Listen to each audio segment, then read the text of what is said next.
Hello and welcome to Media Lit, where we treat each piece of media like great literature. I'm your host, Randy Elaine, and joining me, as always, is my fellow master of dadcore. It's Kris Ingersoll. Kris, how you doing tonight? So good, Randy. I think sometimes I'm only so good because your intros are so darn charming. I love podding with you, and tonight we have a fantastic pod ahead of us, talking about one of the topics that is like nearest and dearest to my dad heart. So I am so good. How are you, buddy? Listen, I'm pumped. I love Bluey. I think it's in the top 2 or 3 things I spend time talking about on a day-to-day basis, whether that's on podcasts, whether that's to my family and friends, whether that's to my students, whether they like it or not. I am always yapping on and on about Bluey.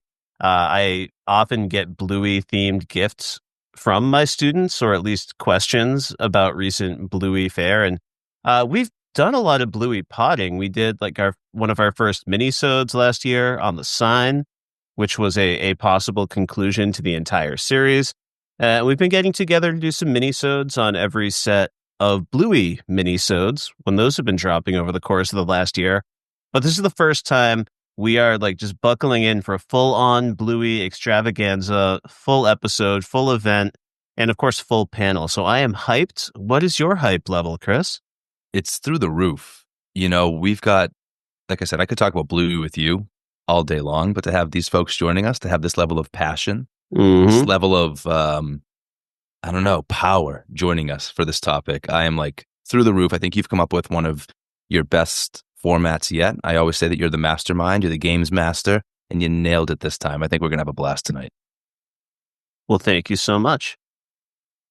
So before we get into the details of exactly what this Bluey conversation is going to be, we've got to introduce you to this incredible panel of mums and dads that we put together tonight. Kris, take it away, man. Yeah, everybody's coming to us with some of their own Bluey credentials. So I'm excited to welcome, of course, the Pop Break's own Bill Bodkin joining us tonight. He is joined by fellow Pop Break alum Michelle and DJ Chapman, all of whom joined Randy last summer to discuss Bluey on Sunday morning adventures for the Pop Break. And last but not least, we have friend of the pod, returning podling, Stevie Gonzales. Welcome to the pod. I want to hear about everybody's socials first and foremost. So we'll go around the horn. Bill, your socials and other work that you have in the world. Oh, man, we could be here for a minute. Don't follow me on social media. Follow the Pop Break on all forums. Like I said, I'm the editor-in-chief, co-founder. Been doing this for 16 years, so follow us on all forums at the Pop Break, except for YouTube. We're at popbreak.com, all spelled out. We are going to be doing some live video over there, so check that out. For me, writing-wise, coming up, I have a quartet of interviews that I'm really stoked about. Coming this week, I'll have the Wood Brothers featuring Chris Wood, formerly Medeski, Martin Wood, Galactic, Dispatch, and Ozil Malti. I have all those coming up this summer on the Pop Break. And I also am the co-host of Socially Distanced, which is the weekly flagship podcast of Pop Break on all your favorite streaming platforms. And the Bill and the Bill versus the MCU. We just did our Blade trilogy watch through, and I am part of the TV Break podcast. And why not make myself just a little busier? Michelle Chapman and I are launching a podcast this summer. It's going to be all about Disney creators and creatives. We've already booked our first guest, which is AJ Wolf of the Disney Food Blog. So we're going to be doing that as a mini series, and it's going to actually be part of a bigger creator series. So we're going to, once we get through with that little mini series, then other people are going to kind of pick up the mantle and go with other creators. So that's what I have going on. I don't sleep a lot, guys. So I'm glad to be a part of this podcast. I'm like Uncle Rad. Yeah. What greater thing is there to aspire to? Just on the oil rig. Just stirring it away. The oil rig is my online journalism career. And Trixie is my wife, obviously. Well, I'm glad everybody knows where to find you, Bill. Welcome back to the pod. We'll go to Michelle next. Michelle, where are you in the world? So my husband and I, DJ, we host Roses Rejections. We talk about all primarily Bachelor, all reality TV, really. We typically will tweet on Twitter at Roses Rejections, but was a little slow last season of The Bachelor, which was probably the worst season of The Bachelor that has recently come out, which we discuss. So if you want to hear us rip that season apart, you can just go back and listen to that. We also have some fun content because we like talking about Drag Race and other reality shows that stretch as far as like the Great British Baking Show, which Bill has been on a few, or has at least been on a pretty recent episode of ours of that. As Bill mentioned, I'll be doing some Disney content with him this summer, which will be a lot of fun. And then DJ has his own podcast, which I'll let him talk about. DJ, take it away. Hi, everyone. My name is DJ Chapman. I'm happy to be here. I'm on the socials at Zippy by Day, but I don't do much posting, but I'm on the socials. That's my handle. It's where you can find me. And yes, do the podcast Roses Rejections with my lovely wife, Michelle, she mentioned. I'm also on another podcast with my friends Nando of Nando V Movies and Mr. Kris Diggins, who has done some work for the Pop Break in the past, called Mostly Nitpicking, where we pick a piece of part of pop culture by looking exclusively at the details. We just did Final Destination Bloodlines, a crazy movie made by crazy people, but is so fun. But you can listen to that and hear more of our thoughts on that. Needless to say, we enjoyed it very much. But we don't always enjoy the things. Sometimes we watch the Minecraft movie and are sad, and those episodes are better. But sometimes it's fun, or it's always fun, whether we're happy or sad. So check that out. Mostly Nitpicking on the socials. Fantastic. Thank you all. I hope that the folks will go out and find you where they can find you.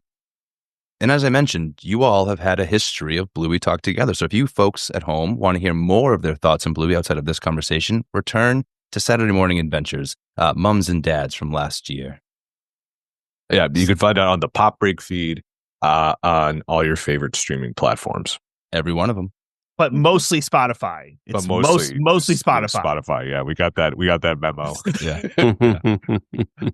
Well, that leaves, of course, just Stevie. Stevie, when you give us your socials and your work in the world, I would love to also invite you to give us some of your Bluey credentials here and some of the passion or insights that you're bringing to the table. Thanks, Kris. I'm so much less famous than all of these people.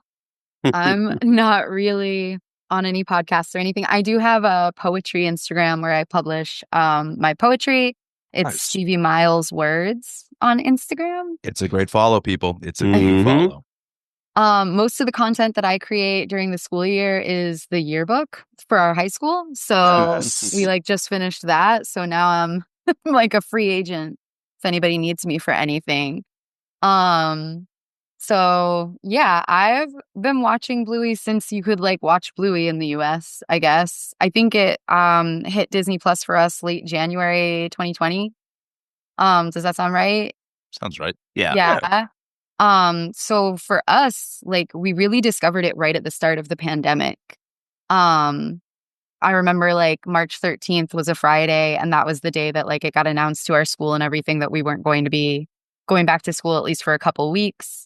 And we couldn't go anywhere. And so we were heavily on Disney Plus. And it was around that time that my family discovered Bluey. I was talking about with my husband just today, trying to figure out what I was going to say about this. And we got in an argument about which episode we saw of Bluey first. He thinks we saw Bob Bilby first. And I know that we saw the episode where Bandit is pretending to be a giant whale. And Missy's too scared to get up on the swing thing. But either of us could be right. And we just fell in love with Bluey right away because it was something that we had a 1.5-year-old. He was, turning 2 that June. And so everything that he really was drawn to and wanted to watch sucked. And we didn't want to watch it all the time. And then he wasn't in the Coco Melon cult, was he? Yeah, exactly. So then we found Bluey and we were like, oh, this is for us. This is the Friends for 5-year-olds. This is it. Friends for 5-year-olds. I love that. I'm stealing that. That's good. That's really good. Well, thank you, Stevie. Welcome back to the pod. So great to have you. Thank you. Yeah. So, Kris, thank you so much for rolling through everyone's credentials, getting everyone introduced on the podcast today. As you established, we've got tons of Bluey content out there. I also did tons of writing leading up to the sign last year on the pop break. Yeah. I forget if I did like 4 or 5 different lead-ins, and then I was like reviewing the sign. Obviously, I love this show, and I spent so much time talking about the healers. Of course, Bluey, Bingo, Bandit and Chili, all their family and friends. And when we decided to go big on Bluey, I wanted to try to maybe separate us from the noise a little bit. And I was like, you know what? Obviously, I'm in love with the core cast. I've talked about them a million times. But what if we just celebrated the supporting cast of Bluey? We're certainly not alone in loving these characters, but I don't know if I've seen that content out there that puts Bluey, Bingo, Bandit, and Chili.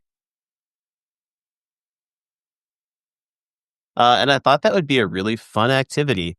And I somehow managed to beg and harass and annoy a collection of a total of 8 mums and dads. That's 4 dads and 4 mums. And I got them to embark on the incredible journey of trying to rank 30 of their favorite, what I called non-healer characters. And these are also non-cattle characters. If you did not know, Cattle is Chili's maiden name. So our eligible characters do not involve our core family. They do not involve Cousin Muffin, Uncle Stripe, Uncle Rad. They do not involve Nana or Granddad. They don't even involve Chili's sister, Brandy. We went outside of those core extended families to try to capture some different voices, vibes, and opinions. I also put out a little rule there that I did not want to include any celebrity stunt casting. Now, this is an Australian show, so I am definitely going to insult all of Australia at some point tonight for not treating some certain Australian celebrities as global celebrities.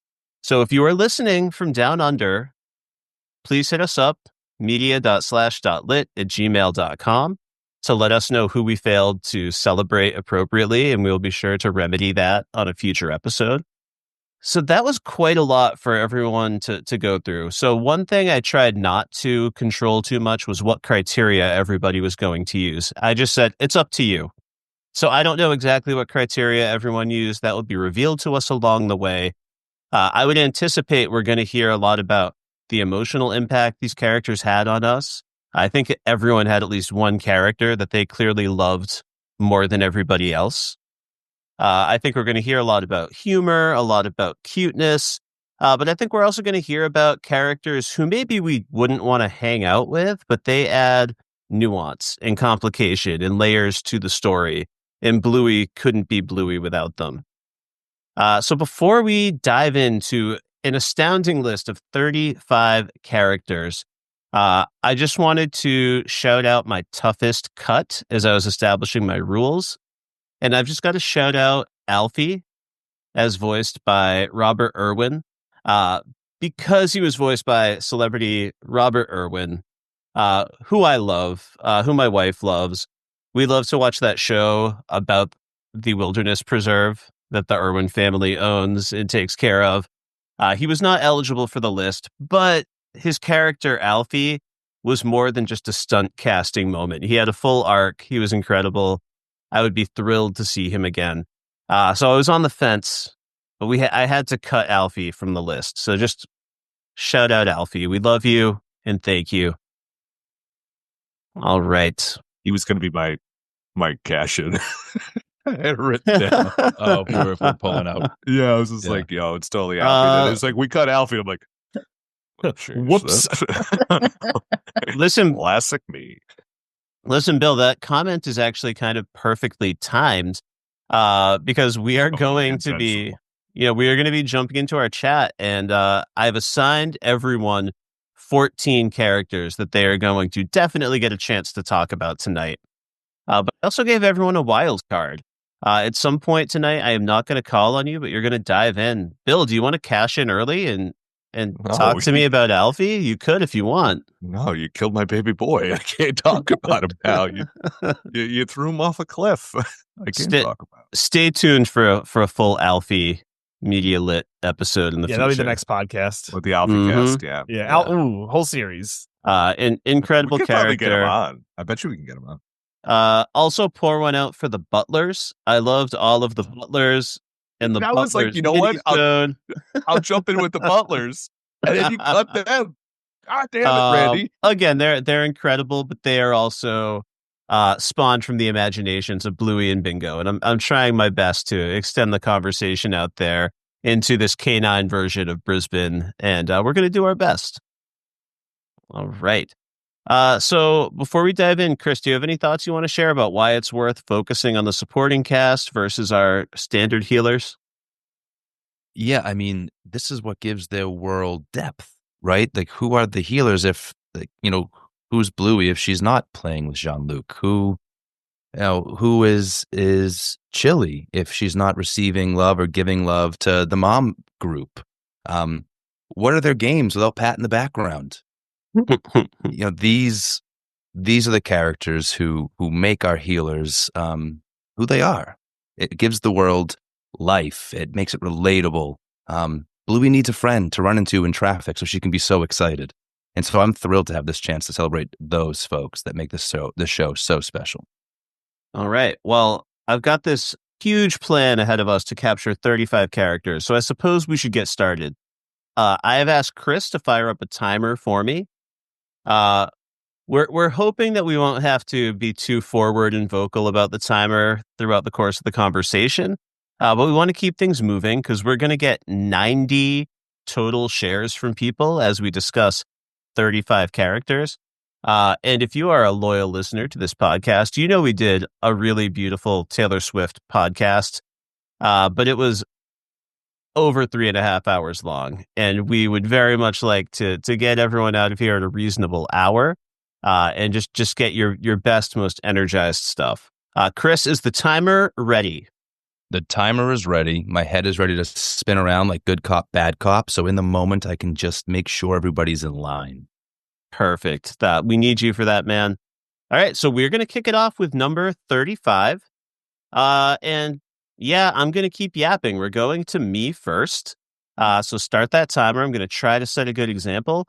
Coming in at number 35 is the Busker. This character is not only modeled after Bluey composer Geoff Bush, but also voiced by Geoff Bush. He's a man of few words in the world of the show, but he is often there in the background in key moments, most famously, I would say, in dance mode. Most recently, we got to see him instructing Honey, the beagle, giving her a music lesson in some of the minisodes. And the music of Bluey is part of what makes it so artistic, so special, and so moving. So I had to recognize Geoff down there at number 35. I actually wanted this to be my wild card, and I know that sounds crazy. No. I know, for it to be the number 35 one. But this is a character that every time he is on the screen, I'm just instantly drawn in and much more excited to watch it. And I just think he's a lot of fun, and the energy that he brings to all the episodes, especially when he's playing on the pipes and flip-flops during dance mode. Yes. That's all time. So this in my head was the wild card. I didn't realize he was going to be number 35, but cashed in, number 1. Early and often amazing. I'm thrilled by this so soon.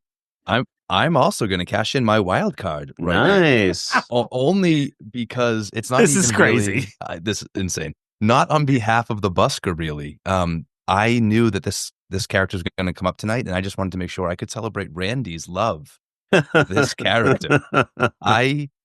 We don't need to really say more about the character himself because Randy has found the opportunity to mention the Busker on so many podcasts, Bluey and non-Bluey related.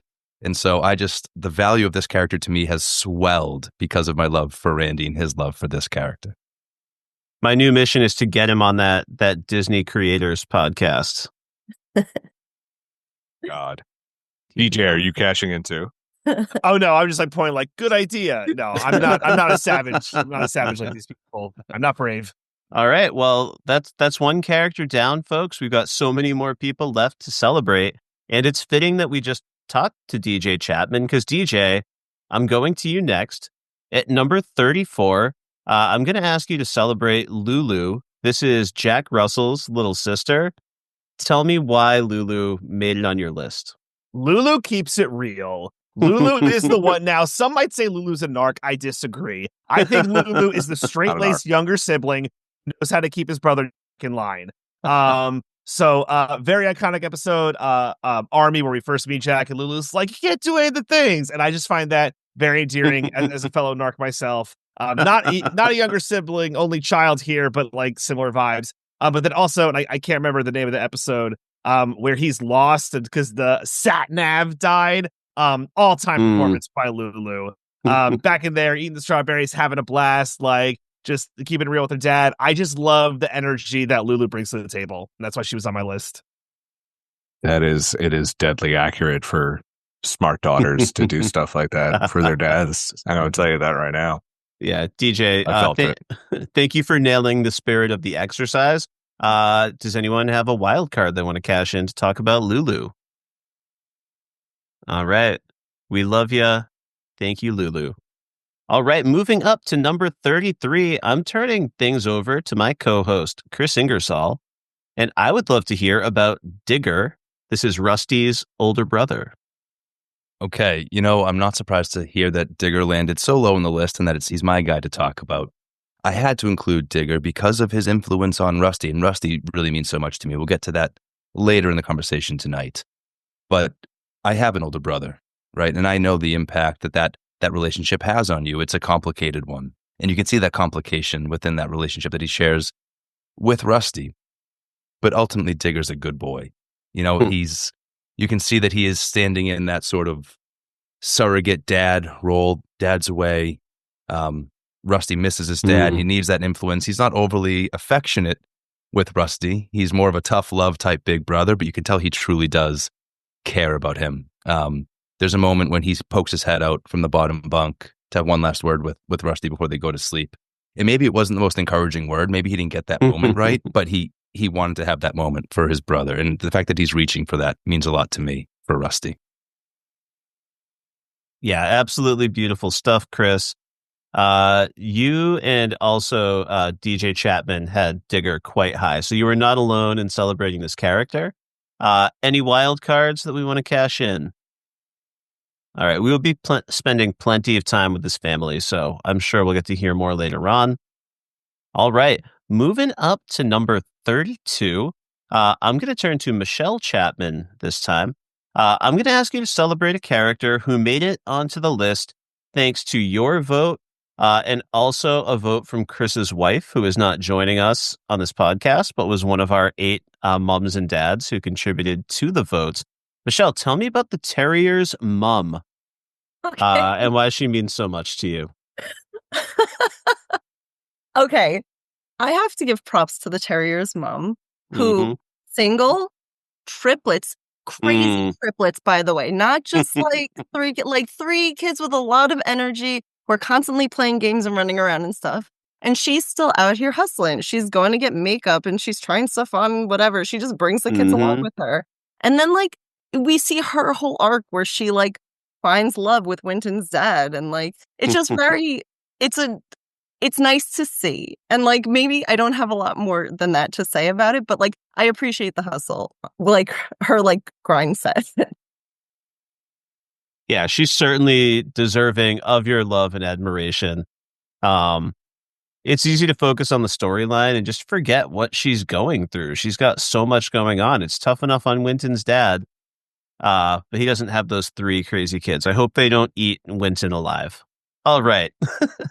Moving on from the terrier's mom. I'm going up to number 31 now. And this is another character who doesn't say much, but he is often there in the background. And I'm going to go to Stevie to tell me a little bit about Buddy.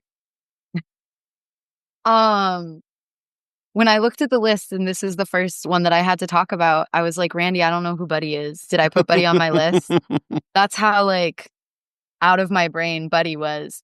And then the thing that clicked for me and I was like, oh, I know exactly why I put him on my list. is because he's the one sitting at the top of the slide in the creek episode while Bandit's just like laying, like chilling on the bottom of the slide. And so he can't go down. And instead of climbing back down the ladder, he's like picking his nose, and then he starts to fall asleep, and then he wakes up again. And that's just like so funny to me. The Creek is like one of my favorite episodes, and there's so many little tiny things like that happen. But Buddy has lots of moments like that where he's like, he goes up to the busker at one point to give him money, and when the busker like yells his thank you to him, he screams and runs away. Yeah, he's just a cute little background guy. He's the one that's like sticking his hand in the frosting at Bingo's party and licking his hand later. Me and Randy were talking about that one earlier, and he was like, oh my God, the nose picker is the one with his hand in the frosting. So, yeah, I think he's essential to the background. I think it's the little things like that that really add depth to the scenes that he's in. He's a cute little buddy. Yeah, he's total warrior. Is anyone looking to cash in to celebrate Buddy? All right, we love you, man. I hope that we'll get to see you in the background again in the future. All right, we are in the top 30. And I am selfishly going back to me to celebrate a character that only I really place anywhere significantly on a list, but who means the world to me. And this is Frank. This is Chloe's dad. Chloe is the Dalmatian, and I love her dad, Frank, because he makes me feel the most seen, possibly out of any of the parents. He's not necessarily the best of the parents, but I love him. And this is largely based on his performance in the episode Octopus, which is one of my favorite episodes. Now, there are so many correct ways to be a great dad, but I think the type of dad we celebrate most often is the bandit, right? He is loud. He is the center of attention. He's always got a joke in the chamber ready to go. He's always playing along. He's big. He's loud. He's bombastic. I love Bandit. I love that guy. I can't always summon up those energy levels of a bandit. That's a lot of pressure to put on a dad. And when I saw Frank get crushed when Chloe said that Bandit was more fun, and I thought that it had destroyed him, I realized he was not destroyed. He was rallying, and he was leaning into his love and his research. And he took this game of Octopus. He applied some real world stakes and research to it, and he made it fun for him. He improved the game. And by the end of the episode, Bluey is the one telling her dad how to play Octopus better. Because Frank can sit back. He can play things quietly, and he has a strong enough relationship with his daughter. She comes to him pretty quickly to apologize, and they reconnect. She's, asking Bluey to take her in a helicopter to the Great Barrier Reef. So there you go. Frank, I love him. I'm so glad I got to celebrate the character who made me feel the most seen. Beautiful. Speaking of dads, Michelle, I'm headed right back to you. It is your time to tell me about Jack Russell's dad. Okay. I feel like Jack Russell's dad it's one of the examples that we see in the show of a who feels like, oh, this is like an actual parent. Like, and not that Chili and Bandit aren't, but like the more frantic nature that Jack's dad has feels more realistic to me. And like the idea of like, he's trying to get his kids to school, like in the episode with Army where he's trying to get the kids to school, and he's like, oh my gosh, Jack, did you remember this? Did you remember this? Sit still, like do this. And like, and he's just trying to drive to the school. And then in the episode with the sat nav where he like his phone dies, and then he's like, I don't know where I am. And I was like, that's me. I'm the kind of person who I get lost if my GPS is not on and I don't know where I'm going. And like, it just felt very relatable. And like, I was able to appreciate that with him. But he didn't give up. That's another thing to mention. Like, he did not give up. He just kept going. He kept looking, and then he found his way. Yeah, I really appreciate you celebrating Jack's dad, and he pulls through, like you said. They've got four wheels. All right, so that was number 29, and we are staying in a little Chapman stretch here, just the way the list worked out. Because next up at number 28, we've got Dusty. This is Rusty's little sister, and I'm going to DJ Chapman to tell me about another great little sister of Bluey. So I think there's going to be a lot of time to talk about this episode on the podcast, but Cricket is an all-time episode. Oh, and I challenge So you good. to not cry while watching it. Mhm. You know, like I Dusty's not a volume player, right? You know, she's not getting a lot of minutes, but she's just like Mhm. draining threes from half court with how she will make you cry. Someone wishes her watching the Knicks right now. Hey, what? Just the pure, just like joy, like it's a combo play too, right? She is the most long-winded I'm going to be, but like she gets to catch that ball in the pure joy that like Rusty gave her deliberately, and all the dads are just like floored. Like that moment is pure gold, and I'm like, I have to put Dusty on my list in a meaningful way. I don't remember where I put her, but it was ridiculously high. Probably one of the reasons why she's on this list, or as high as 28. But I love her so much. I love that moment. Cricket's an all-time episode, and I had to put her on my list. Yeah, you had her in your top 12. Crazy. It's just insane. Absolutely bonkers. All right. DJ, thank you so much for celebrating Dusty. I just gotta interject real quick to celebrate DJ's unbelievable sense of timing. I didn't have to say a word. He sensed it down to the second he finished at the 1 minute mark. He's the first person to use the full minute. And I could feel you increasing pace. Woo! Sir, you're a consummate professional. I'm floored. Thank you. Like I said, we're in a little Chapman stretch here. And so I'm back to Michelle again to hear about another cute character with a lot of heart, and that is Missy. Missy. I really like Missy because this is the kind of child that I was, where I was very quiet, I was very hesitant to play with people, and I was very timid. And so watching her in the episode where Bandit is the big whale and they're playing pirates, and I love it, but it's a little too much for her. But then at the end, she gets her courage, like she gets the encouragement from the whole family, essentially. And she comes in and then she has a great time. And I just find that it's like a great character arc. I think she's a very sweet character. And I know I don't get her a lot in the show. Like she's a background character in a lot of the other episodes, but I just think she's very like sweet. And I appreciate the character building that they were able to get done in just one episode. Yeah, absolutely perfect. I think you captured what's so special about Missy very well. Now, before we move on to number 26 on the list, I've got a couple exceptions to the rules here. When I curated this conversation, I really wanted to try to give people opportunities to speak to some of their favorite characters. So for this first stretch of the list, numbers 35 through 21, I've generally just been going to a single person to hear how they feel about this character so that we can prioritize some of our top of the list people and hear from more of the panel. But the next character is someone who I do want to hear from two folks on, because two people ranked this character quite high, and I want to make sure they both get a chance to say their piece. So coming in at number 26, we've got Rusty's dad, and I'm going to go to Kris Ingersoll first to hear about this one. Okay, starting the clock so I can keep myself under a minute here. Again, Rusty means a lot to me. And I can't believe how masterfully his father is written, because he doesn't appear very often. He maybe appears the least out of every character we'll speak about tonight in terms of like actually appearing, because he's not home. He's deployed. And that obviously means a lot to Rusty in a positive way.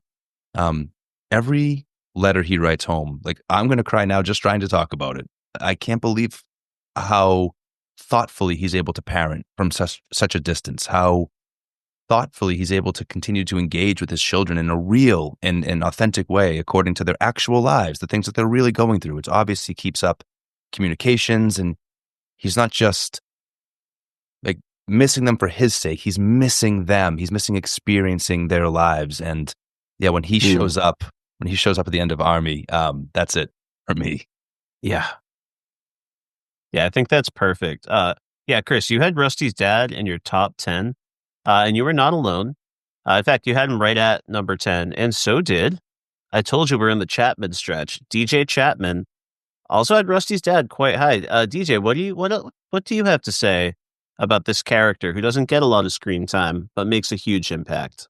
I gotta just echo what Kris said. So obviously Army when Rusty gets to see his dad, like that's so good. And to that point from the letter to home in Cricket where he gave the little PS just for Rusty, the fact that it's all tied together where Bandit says at the beginning of the episode, it's not just Cricket, it's about this whole other thing, and that Rusty's dad ties that home. So look, there's going to be tough things in life, and sometimes you got to step up in front and like figure out a way to take it head on. And like, which can kind of seem like some like rub some dirt on it parenting, but like, I think there's just some like grit to that family that like really makes sense. And just like plays for all of those characters that it's not just that though. It plays into the heartwarming part where it's like, yeah, we're playing cricket and we're trying to accomplish tasks, but like we're all in it together and we're all here for each other. And it's just amazing. So I had to put Rusty's dad in my top 10. Yeah, absolutely iconic. Yeah, thank you both so much. Cricket is one of my favorite episodes, but this conversation is only affirming why it's such a great episode. Yeah, you do learn so much about that family. So thank you both for that. All right, coming in at number 25. This was a character that I was so pleased to see make the list. I had him on a section I had labeled Deep Cuts, and enough of us pulled him out of there that he made it all the way up to number 25. Kris, I'm going back to you. Please tell me about Granddad's best bud, Maynard. Maynard is the man. Maynard is amazing. Is it the aliens? It's one of the first things we hear him say. He's just like this kooky guy on a porch fishing. He's got to be retired. He's living that like golden age of life so seemingly perfectly. But more than that, the relationship that he obviously shares with Chili's father, like the depth of knowledge they have of each other is so, it's like wordlessly communicated, but you can see the chemistry when he comes running up. And Maynard knows the girls so well already. And then when Chili comes running up and he tries to greet Chili with some BS, can it, Maynard? That's all you need to know about him and the way he's related to this cattle family for all of Chili's life and likely all of Granddad's too. When he does his best to like give some wisdom to Granddad who's listening in the back while still playing his part to try and deter Chili. And then there's a barra and he's just got to go for that rod. It's perfect. It's so entertaining. Thank you. Guess what? I'm going to cash in my wild card to talk about Maynard.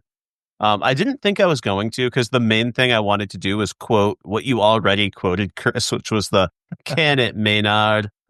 And just the fact that they know each other that well, and he's not even offended. He just knows that Chili is in charge. She is a boss. She's incredible. But we also get a minute with Maynard in Explorers, hanging out with Jack's dad, drawing him a map. He's trying not to be offensive, but he's like, "You seem like kind of a city fella." Is what he lands on instead of fully insulting this guy. But I love it. He's like carrying the torch on Jack's dad's journey toward being something more, something greater. So yeah, love you, Maynard. So thrilled that you made the list. All right. Hearing no more interjections, we're going to move up to number 24. And he looks tired over there. Bill, we are finally going to hear from the great Bill Bodkin. Your faves just happened to do really well on the list, so we haven't heard from you yet. And you've got an incredible one to kick things off with. All right. Bill, tell me about your love for Cornelius Winton's dad. Oh, the Mac Daddy of all of Bluey. There's this whole thing. They even came out and say how he's always in the background, always holding a sausage. I mean, the fact you just see him, and he's always on dates. He like he gives like the homeless guy $1 just to like in the when they're talking to Alfie, so he looks good. And then he gets with the terrier's mom. I mean, it's just like that right there is like, if we're doing another Bluey wedding, it has to be those two. He is just like this wild ass like background guy who shouldn't be charming, but is so charming. And everyone knows Winton's dad, the guy who's always eating a little bit on the chunky side, but seems to also be a little bit of a know-it-all. And like, I kind of love and appreciate just how true to life this character is. And I also want this romance to happen. Yeah, I think we even get to see them move in together at the end of the sign. So That's right, they do. Oh, Yeah, living in so- sin and Bluey. I love it. Come on. all your Catholic grandmas could be real mad. Or just my mom.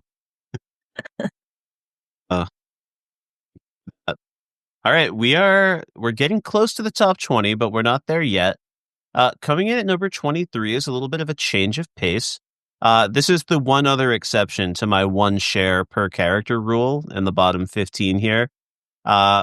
Two of us rank this character quite high on our list, so I'm going to go to Stevie. Stevie, tell me about Bluey's friend, Honey. Honey, I love Honey. I really like Honey in the episode, I forget what it's called, where they're playing doctor Mm-hmm. and Honey just desperately wants attention, but the only thing wrong with her is that she's got like a bump on her knee. Yeah. And she's like, I'm never gonna get cold, am I? But then in the end, like, she's just such a silly goose. She's such a silly goose, and she's able to like make Bluey laugh. And that's like partly why I was excited for the concept of this episode, that we would like be talking about the side characters, is because I feel like every little side character shines a spotlight on a healer kind of trait that we love. And Bluey brings the sunshine back to Honey when she tells her, like, you can always make me laugh. And then it's also really hilarious that Honey can wag her body instead of her tail. Yeah. Yeah, Stevie, Honey is a total champion. I was scheduled to also talk about Honey as one of my 14 characters. I want to yes and everything you said. That whole my tail doesn't move, but I waggle is an incredible, incredible moment. But I also love Honey just because, kind of like with Frank, she shows us like another lifestyle that is also fulfilling, that is also wonderful. She jumped way up my list in the last batch of minisodes with the episode Alongside, where we get a split screen of Bluey leading a very chaotic and creative day in her life. You know, like literally at the beginning, Bluey's like feet are on her pillow, Honey's in her bed properly. And as Bluey goes through her chaotic day, Honey is doing chores with a smile on her face, making a nice, calm breakfast. She goes off to compete in several activities and do her music. But the show's not judging us, because when those cars pull alongside one another, Bluey and Honey are equally thrilled to see each other. And just also shout out to this little goody two shoes. I love a goody two shoes. I love to talk about the fact that I was voted class angel. In the episode Helicopter, when it's her turn to get a ride, the story is she's being rescued because she went outside of the flags, and she promises the person who rescued her from the sea that I will not go outside of the flags next time. So I love even there. She was imagining what horrible things could happen if you don't follow the rules. All right, we are up to 22. Stevie, it's back to you again, if you can believe it. Another great character who only has one big episode, and that is Winnie. I do. I love Winnie. I love Winnie for like the function of her in that episode, really. Like, I love Winnie for how she brings, like, she like makes easy friends with Bluey, which is what we usually see from our kids. Our kids make easy friends. And I'm a person that's really terrible at making parent friends. I don't have any. I've never met a parent that I like. No offense, parents. But like, you know what I mean? Like in a parent setting, I've never met a parent that I like. And so I relate so much to that episode. And the joy of Winnie bringing Bluey like into her life, but like the stress that it puts on Bandit. Yeah. I just have to sideline for 1 second. Have you ever been in a parent group and they're talking and you're just screaming on the inside? Yeah, no, that's me Absolutely. every time I'm in a parent group, pretty much. I'll tell you this really quick story. Sorry, Randy. This is what I do.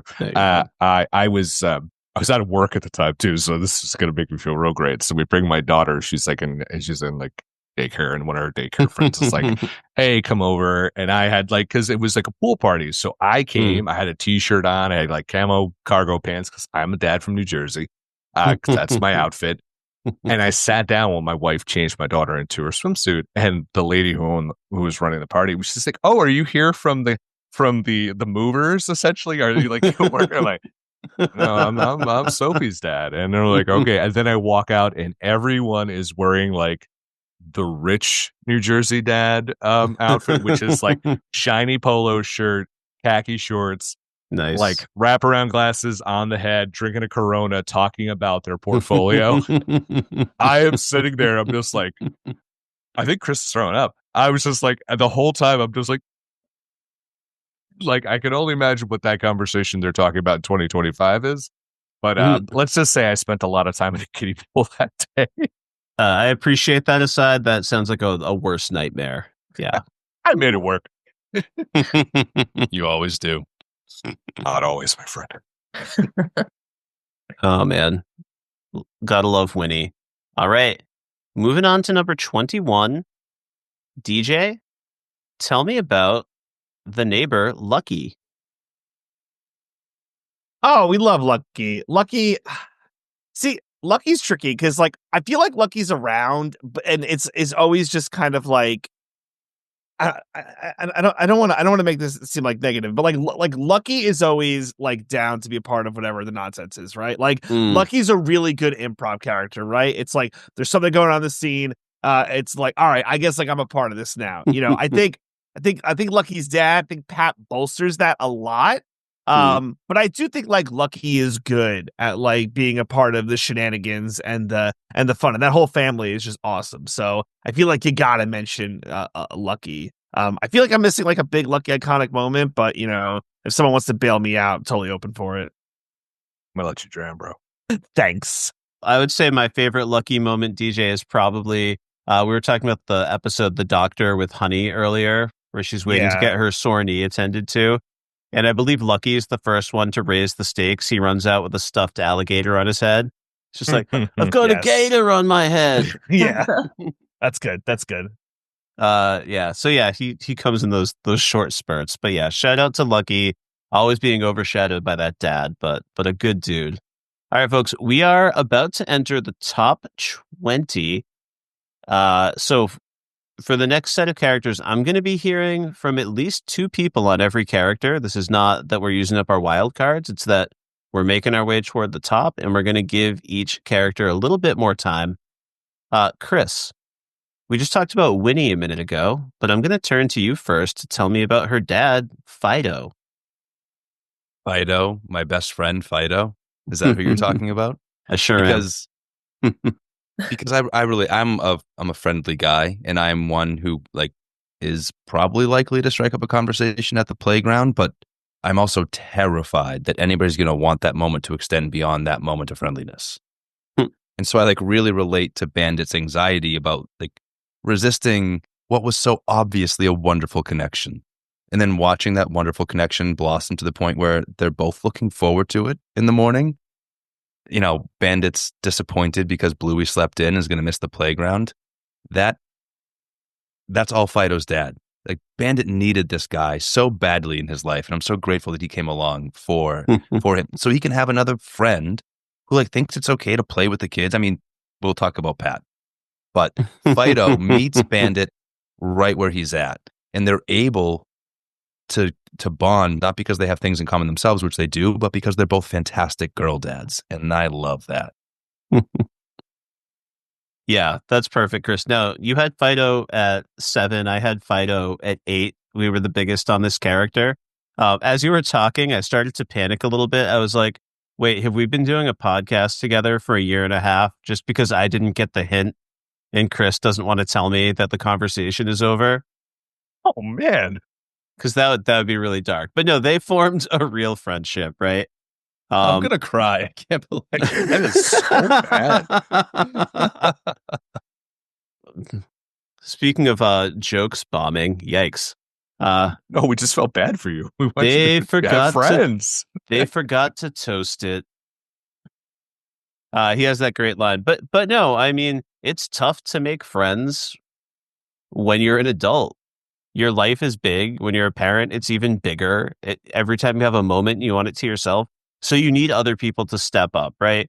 And Kris, we were able to become friends because we have like a community of people who love podcasts and television, and we met in that context, and it made it so much easier for us to bond and feel like that was acceptable. And in this case, the kids do that for Fido and Bandit, and I would love to spend some more time with this guy. So I'm glad we both love him. I'm glad we're both happy to see them with that connection. And I would watch a sequel series where Bandit and Fido just start their podcast together. Yeah. I think they're destined. Oh no, they have to have Lucky's dad as the third guy.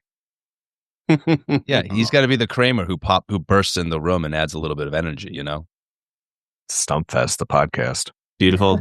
Honey can produce it because she's the organized one. Moving on to number 19. Stevie, back to you once again. We're in a Stevie stretch now. Tell me about our favorite pink character, Coco. Oh my God, I love Coco. Coco's so problematic. Coco's so problematic. Like, nobody wants to play a game with Coco. She can't follow the rules. Like, you're like screaming at the TV when you watch that episode when they're trying to play the Shadowlands thing, and she just like will not follow the rules. But again, like, it's so good. It's so good to see them have like a workaround. It's so good to see them get through it without like anybody having like a big fight, a blow up, or anything like that.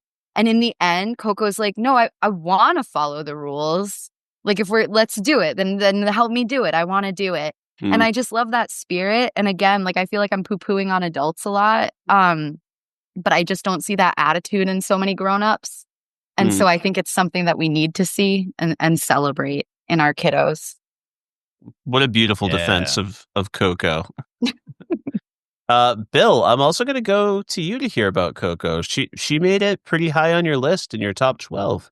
Yeah, she's every kid, man. I just love that. She's just like, I really don't want to lose, so I'm going to manipulate the rules in the sweetest way possible. And yeah, and then at the end, the big payoff where Bluey's like, oh, Coco, she's gonna, follow the rule. And then she does, and then Bluey loses. And I think that's such a great thing. It shows that, like, hey, your friends can change and they could surprise you. And I think that's something that, like, it's something kids need to learn. Like, because they're always like, because it's a lot of times I see with my daughter, it's just like, oh, people are just one way, and then like they're multifaceted and stuff like that. And I think it's fun because we've all been in that situation too. So Coco's a lot of fun. Yeah. Interject really quick. DJ and I were recently watching the Wild Girls episode, which was obviously a more recent of the episodes, and well after Shadowlands. And in Wild Girls, she's like following the rules to a T. She's like, there's no pigs in Wild Girls. There's no farmers in Wild Girls. And Calypso's like, games can change, Coco. It's almost like from Shadowlands, she hit this point where she's like, no, you have to like follow the rules 100%. Yep. And then it's like she developed this thing where she's like, I have to follow the rules. Otherwise, my friends are not going to want to play these games with me.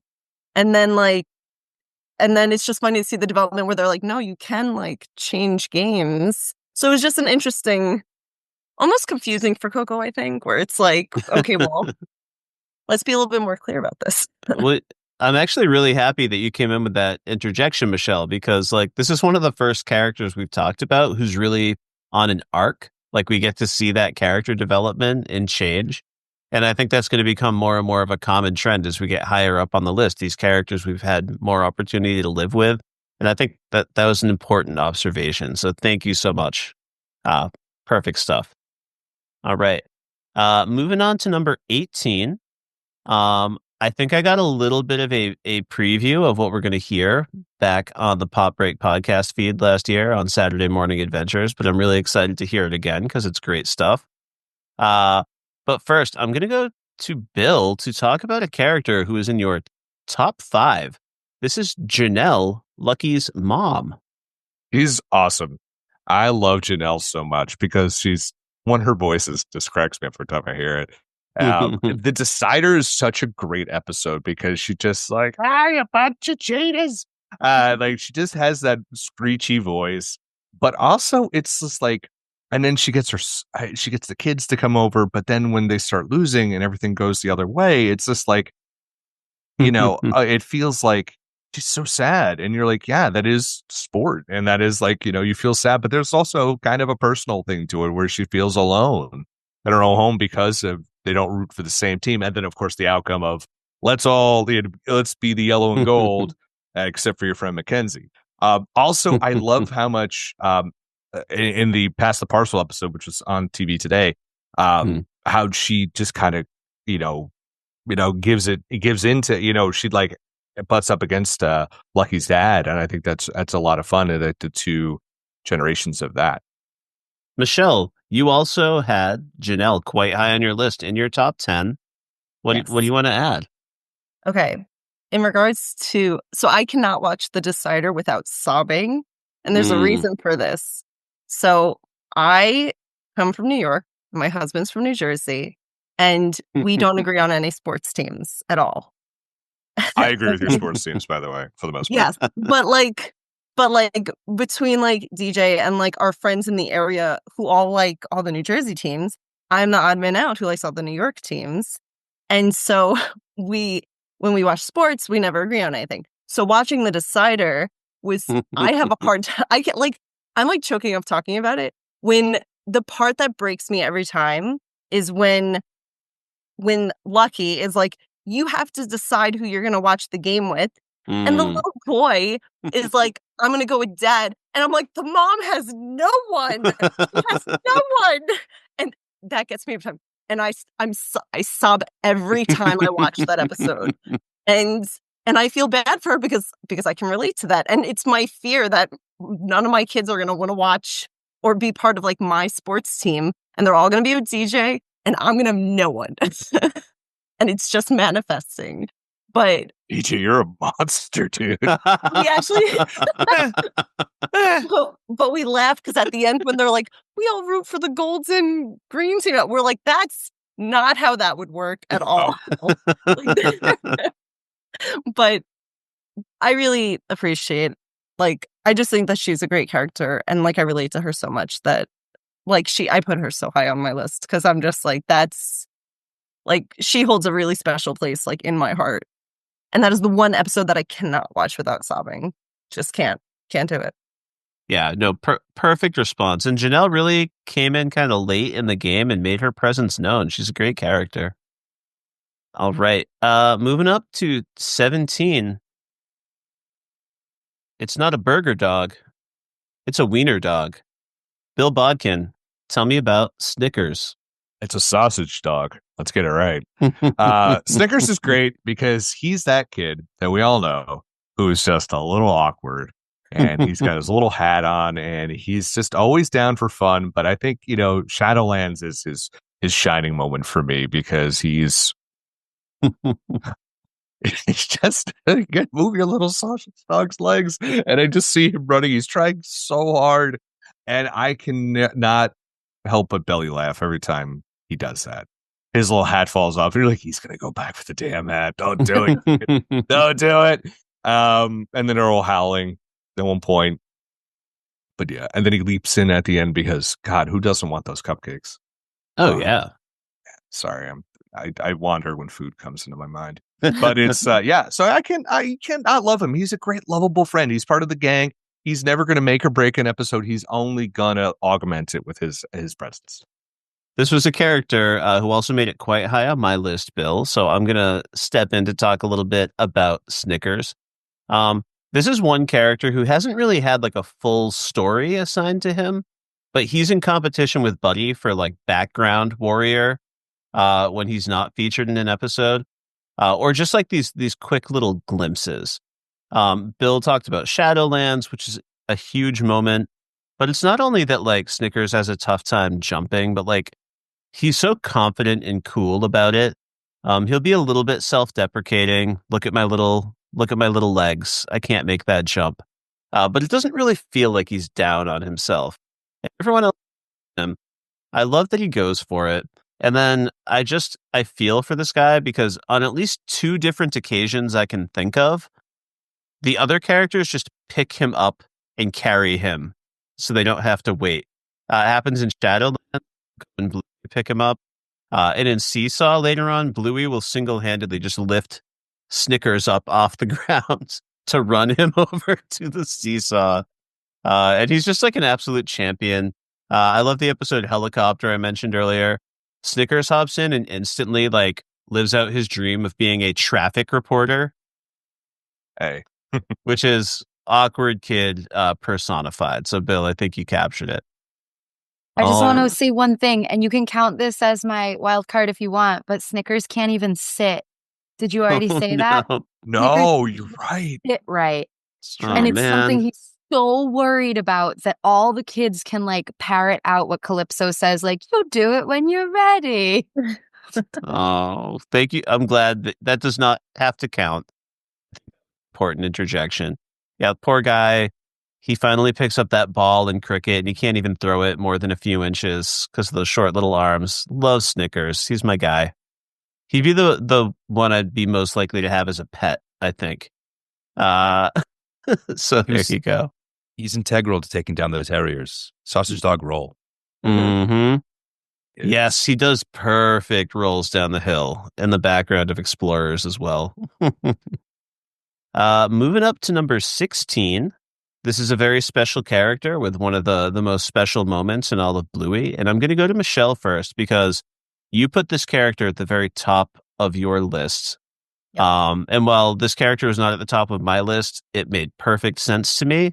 And I thought it was a perfect pick. So tell me about Bella. This is Coco's mom. Yes. Bella is the one who gives the sound advice to Chili when Oh my God. during the baby race episode Mm. where Chili's feeling like very self-conscious about Bluey's progression as she's growing up, first child's, of course, comparing it to other children in whatever nursery thing they were in. Not Bella's first child's. And being that sort of like advanced mom, or like having been there before, she was able to sort of step up and give Chili that advice. And the classic line of like, you're doing great, that really touched me because I started watching Bluey shortly after Jackson was born, and Jackson was a preemie by a month. And so he was pretty behind, like, developmentally. And so just Baby Race, like, wrecked me, just in general. Like, I'm sure you're seeing a trend where most of these episodes do wreck me. But this one in particular, like, really, like, hit hard because I was like, this is what it feels like. Like, you feel like your child is falling behind and all these other kids are advancing, and it's so hard. And then you see this character come in and she's like, you're doing great. And it's like that's what you need. You need that friends, that reassurance, that person who's just there, that rock who's just there for you. And just came over unprompted. Like, just came over because she saw that Chili needed that. And it was like, that's awesome and amazing. And that it was a very like heartstrings moment. And so she just holds that like mantle for me as like a top side character for me.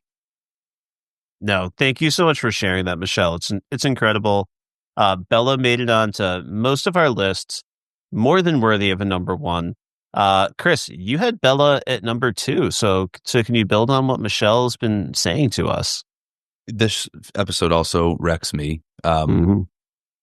Being a parent is hard. I think that being a mom is harder. I think like we all need somebody to come along and tell us that we're doing great once in a while, right? The gentleness with which Bella approaches Chili in that moment is so unbelievably moving. I can't believe how well illustrated and performed all of that is, because they are, at the end of the day, cartoon dogs.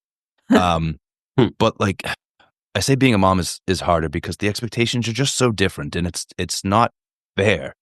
I'm a girl dad, and I get complimented constantly on being so good for doing the most basic stuff. I'm gonna try not to curse, but I've already like, done it. everywhere I go with my daughter, it's like, oh, look at this dad in the supermarket with his daughter. And moms are just living that, like, it's like so expected of moms. They don't get that credit. I know that's true because if moms got the credit they deserve, my mother would be living in Buckingham Palace. Like, I don't know what she deserves in this world, but it's not something that she's going to get in accordance with what she's given. And now I'm watching my wife go through that same thing. Being a mom is incredibly hard. And we just need somebody to come along and say, you're doing great. Thank God for Bella. Thank God for that moment. I'll cash in my money in the bank here. I'll put my chip in because I forgot who this character was, and then they said who it was. I'm like, oh yeah, that would make me sob. Yeah, I was a stay-at-home dad for 6 months while trying to find a job and freelance and run a website, and it was not planned. I got canned a month into my daughter being born, who was early, who had a job, who were like, hey, you got 2 days off or we'll just let you go if you want like paternity leave. And then instead of 2 days, it was 2 months and they canned me. And so I was like, it was not easy for me. So, and then I got told by someone, it's like, you're doing a good job. And I'm like, fuck you, man. Just started, and my wife too, who was like, in the same respect, was like carrying the household while, old journalism Jones, strikes again, no job. And my wife is like carrying the family, and it just is like such a rock, you know what I mean? But then, people will tell her she's doing a great job because is great. And like, it meant a lot. I remember we both watched that episode and we were both looking at each other. My wife, I am way more the crier than she is. We look at each other like, this is so nice. And it's just like, this show has a way of just being like, I put it on par with the when Chili's sister shows up, and it was basically like, oh yeah, and I've lived that, and it's just like, you're just like, why do you want to destroy me at all times? Like, my daughter's like, this is a fun episode. I'm like, I'm dying on the inside. And that's the brilliance of the show, man. That's the brilliance of the show. Yeah, you can have all that weight on your shoulders, but you got to keep moving forward, chasing after those kids in the onesie. Yeah. What a show. What an incredible show. Thank you all for sharing that. All right. Moving on to number 15. We've talked a little bit about characters on an arc, characters who sometimes have to not have the best look, but they make the content better. So Stevie, you're an English teacher like myself. You know how to celebrate good storytelling and complex, nuanced characters. So tell me why Judo made it to number 3 on your list. Nice. Judo was number 3 on my list because, so honestly, I had a cousin when I was little that was exactly like Judo. Like, I had 2 cousins, and they, like, one of them had a little sister. So, and my cousin would always like make me like bully her little sister, like always. And so, yeah, we made a sign for my door that she wasn't allowed in my room and stuff. It actually wasn't even a sign. We wrote on my bedroom door in crayon, and my parents made me sand it off, and I got a sinus infection. And now I'm way closer with that little cousin than the older. Anyway, the point is, I can relate to someone who's like, Judo's just not super nice. And we've seen it, we've been it. We know someone who's like actually very lovely, who's been that person. And she, they're little, they're learning, they're growing. But yeah, that episode with that little song that Bingo sings, they're all alone or something, and the little swing, and then they go and hide from her. It's terrible. And I'll talk about this later because I want to talk about Judo's mom. But like, then when she's playing in the mud, I don't know. I like Judo because I think, again, she's problematic. Yeah, perfect description. But many of us celebrated Judo. But the next highest ranking we got was from DJ Chapman. So DJ, tell me about Judo. Hey, real quick, remind me where I put Judo. She was at like 15. Oh, okay. All right. So, all right. Yeah. Judo's interesting, right? Because like Judo's the neighbor friend next door. And like, there's always this weird tension, right? Because like, there's the one episode where a sticky gecko, they're trying to get out. And it's the whole conversation about Judo's mom. But then there's like these really like heartwarming moments where like, Bluey and Bingo have like good play dates with Judo. And like, she's like, I think right there, with Lucky and Pat, like that kind of like right outside the healer bubble. And I think that's why like I probably put Judo there. And again, it's like similar to Lucky, right? You're just like kind of in the sphere of influence and you're seen a lot. So there's gonna be a lot of like value add there. Yeah, just learning to work through those complex relationships. You can't do a show this good about being a kid if you don't acknowledge that. And I love that you shouted out Judo's little arc, where she's able to lighten up, and Wendy as well. But more on that later, like Stevie said. All right, moving up to number 14. This is actually a three-way tie between the three terriers. Bill, these little guys made it into your top 10. Tell me about your love for the terriers. Well, first off, I owned a miniature schnauzer, which they're modeled after. So I had two of them. And so I was just missing the third one. So I'm still waiting for them to make a version of my dog to come on the show. This is a Boston Terrier French Bulldog. That'd be great. So I love these guys because they're maniacs. They're absolute chaos. And they seem to just be on their own place. Like they're the bad guys, and that the one where they change. One of my favorite episodes. I never read the title where they change characters all the time. But then they're part of the pharmacy episode, which is not the name of the title, but I don't care. It's like they're part of the chaos, and every time they're involved, it's just fun, big, chaotic moments, like a good terrier. Because terriers are crazy. Best way and worst way possible. But yeah, I love these guys. Yeah, perfect shout out, Bill. I have the terriers at 13 on my list, which was pretty high. Mostly I want to echo what you have to say. I think you captured it really well. But I think the moment where I fell in love with them was like, not only are they like the crazy kids at this Montessori school who don't know how to play nice, they always have to play some version of warriors. The terriers built a fort again. Is like, I think one of the first things we hear about them. But I love that they're also history buffs. Like they're very specifically Romans. And, Calypso has to like prompt them, like, you're protecting everyone though, right? She's trying to, steer that energy into like at least a somewhat more positive and protective place. But they do that. They do like a full armpit fart attack at one point. That's like the ultimate, like just dumb little kid trick. And I love that they just live it shamelessly. So yeah, love those terriers. They're men, so they are often think of the Roman Empire, right? Yes, they do. Yes, they do. We're headed back to one Stevie Gonzales. Stevie, I would like you to tell me about a little gal named Pom Pom at number 13. Pomeranians is such a hardy breed. Oh my God, I love Pom Pom. I don't even know if I have anything specific to say about her. I think she's just amazing. She reminds me a lot of Missy. Like I've got them like in the same, you know what I mean? Like they're both like the small ones.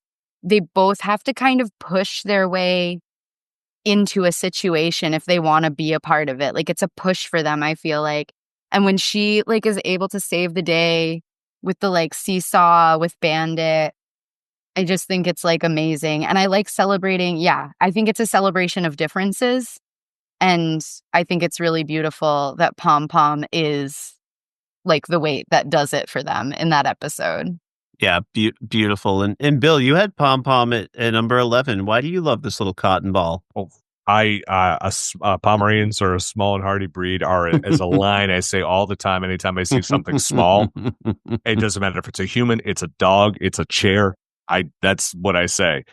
It's how my brain works. I don't apologize for it. But you always have your kid has that friend who's the one who always calls you Mr. or Mrs. something, and is just the quiet one. It's like, I do this, and you're like, 20 kids are yelling, what are you saying to me, sweet child?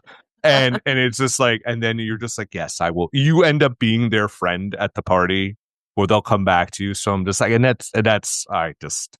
yeah, the ending was the sweet, because it was like the kids all knew, like and so I thought that was really sweet. I do like that character. It's not a character you could trot out that often, but and put into the spotlight, but it was good for that episode. Yeah. Can I cash in my wild card? Please. I have nothing Money to in the add bank. Let's except go. I love Pom Pom so much, right? Like really is like all of the friend characters, right? Like they add something, but like Pom Pom at least of like the recurring characters, like might add the most heart. And I love Pom Pom, and I have nothing to add besides that. And my wild card is now burned up. I just want to give an honorable mention to the Pass the Parcel episode where Pat's dad, or where Pat wanted to take the thing away because it wasn't supposed to end on Pom Pom. And she looks at him and she's like, but it landed on me.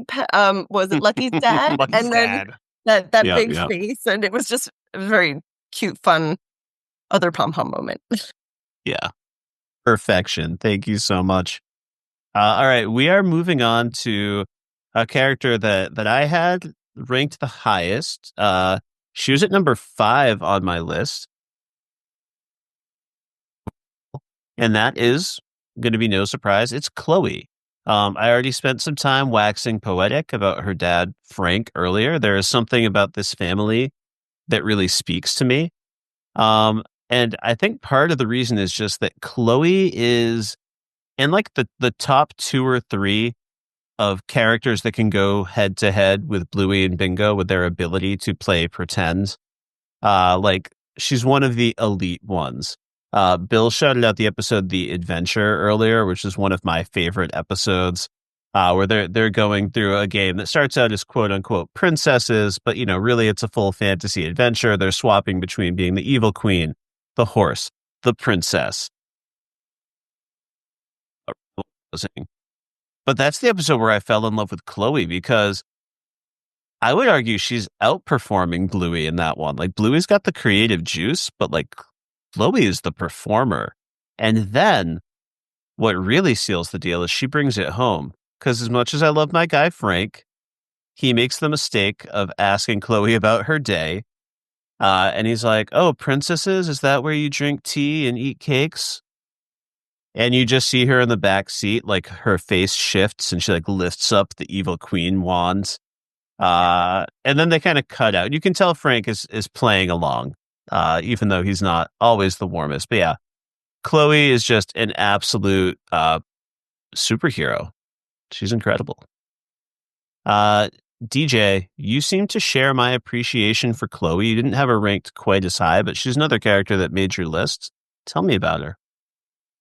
I just like that family, and I like the intellectuals. I don't know if it's because of her dad, but that's how she kind of comes off. She's like very fun playing, like Wild Girls, like her indie Coco like trio is like a very fun one, especially in that episode. And I just think like Chloe's like very good with the playing and has a lot of fun, and yeah, she's just she's like one of those like fun feel good characters to watch.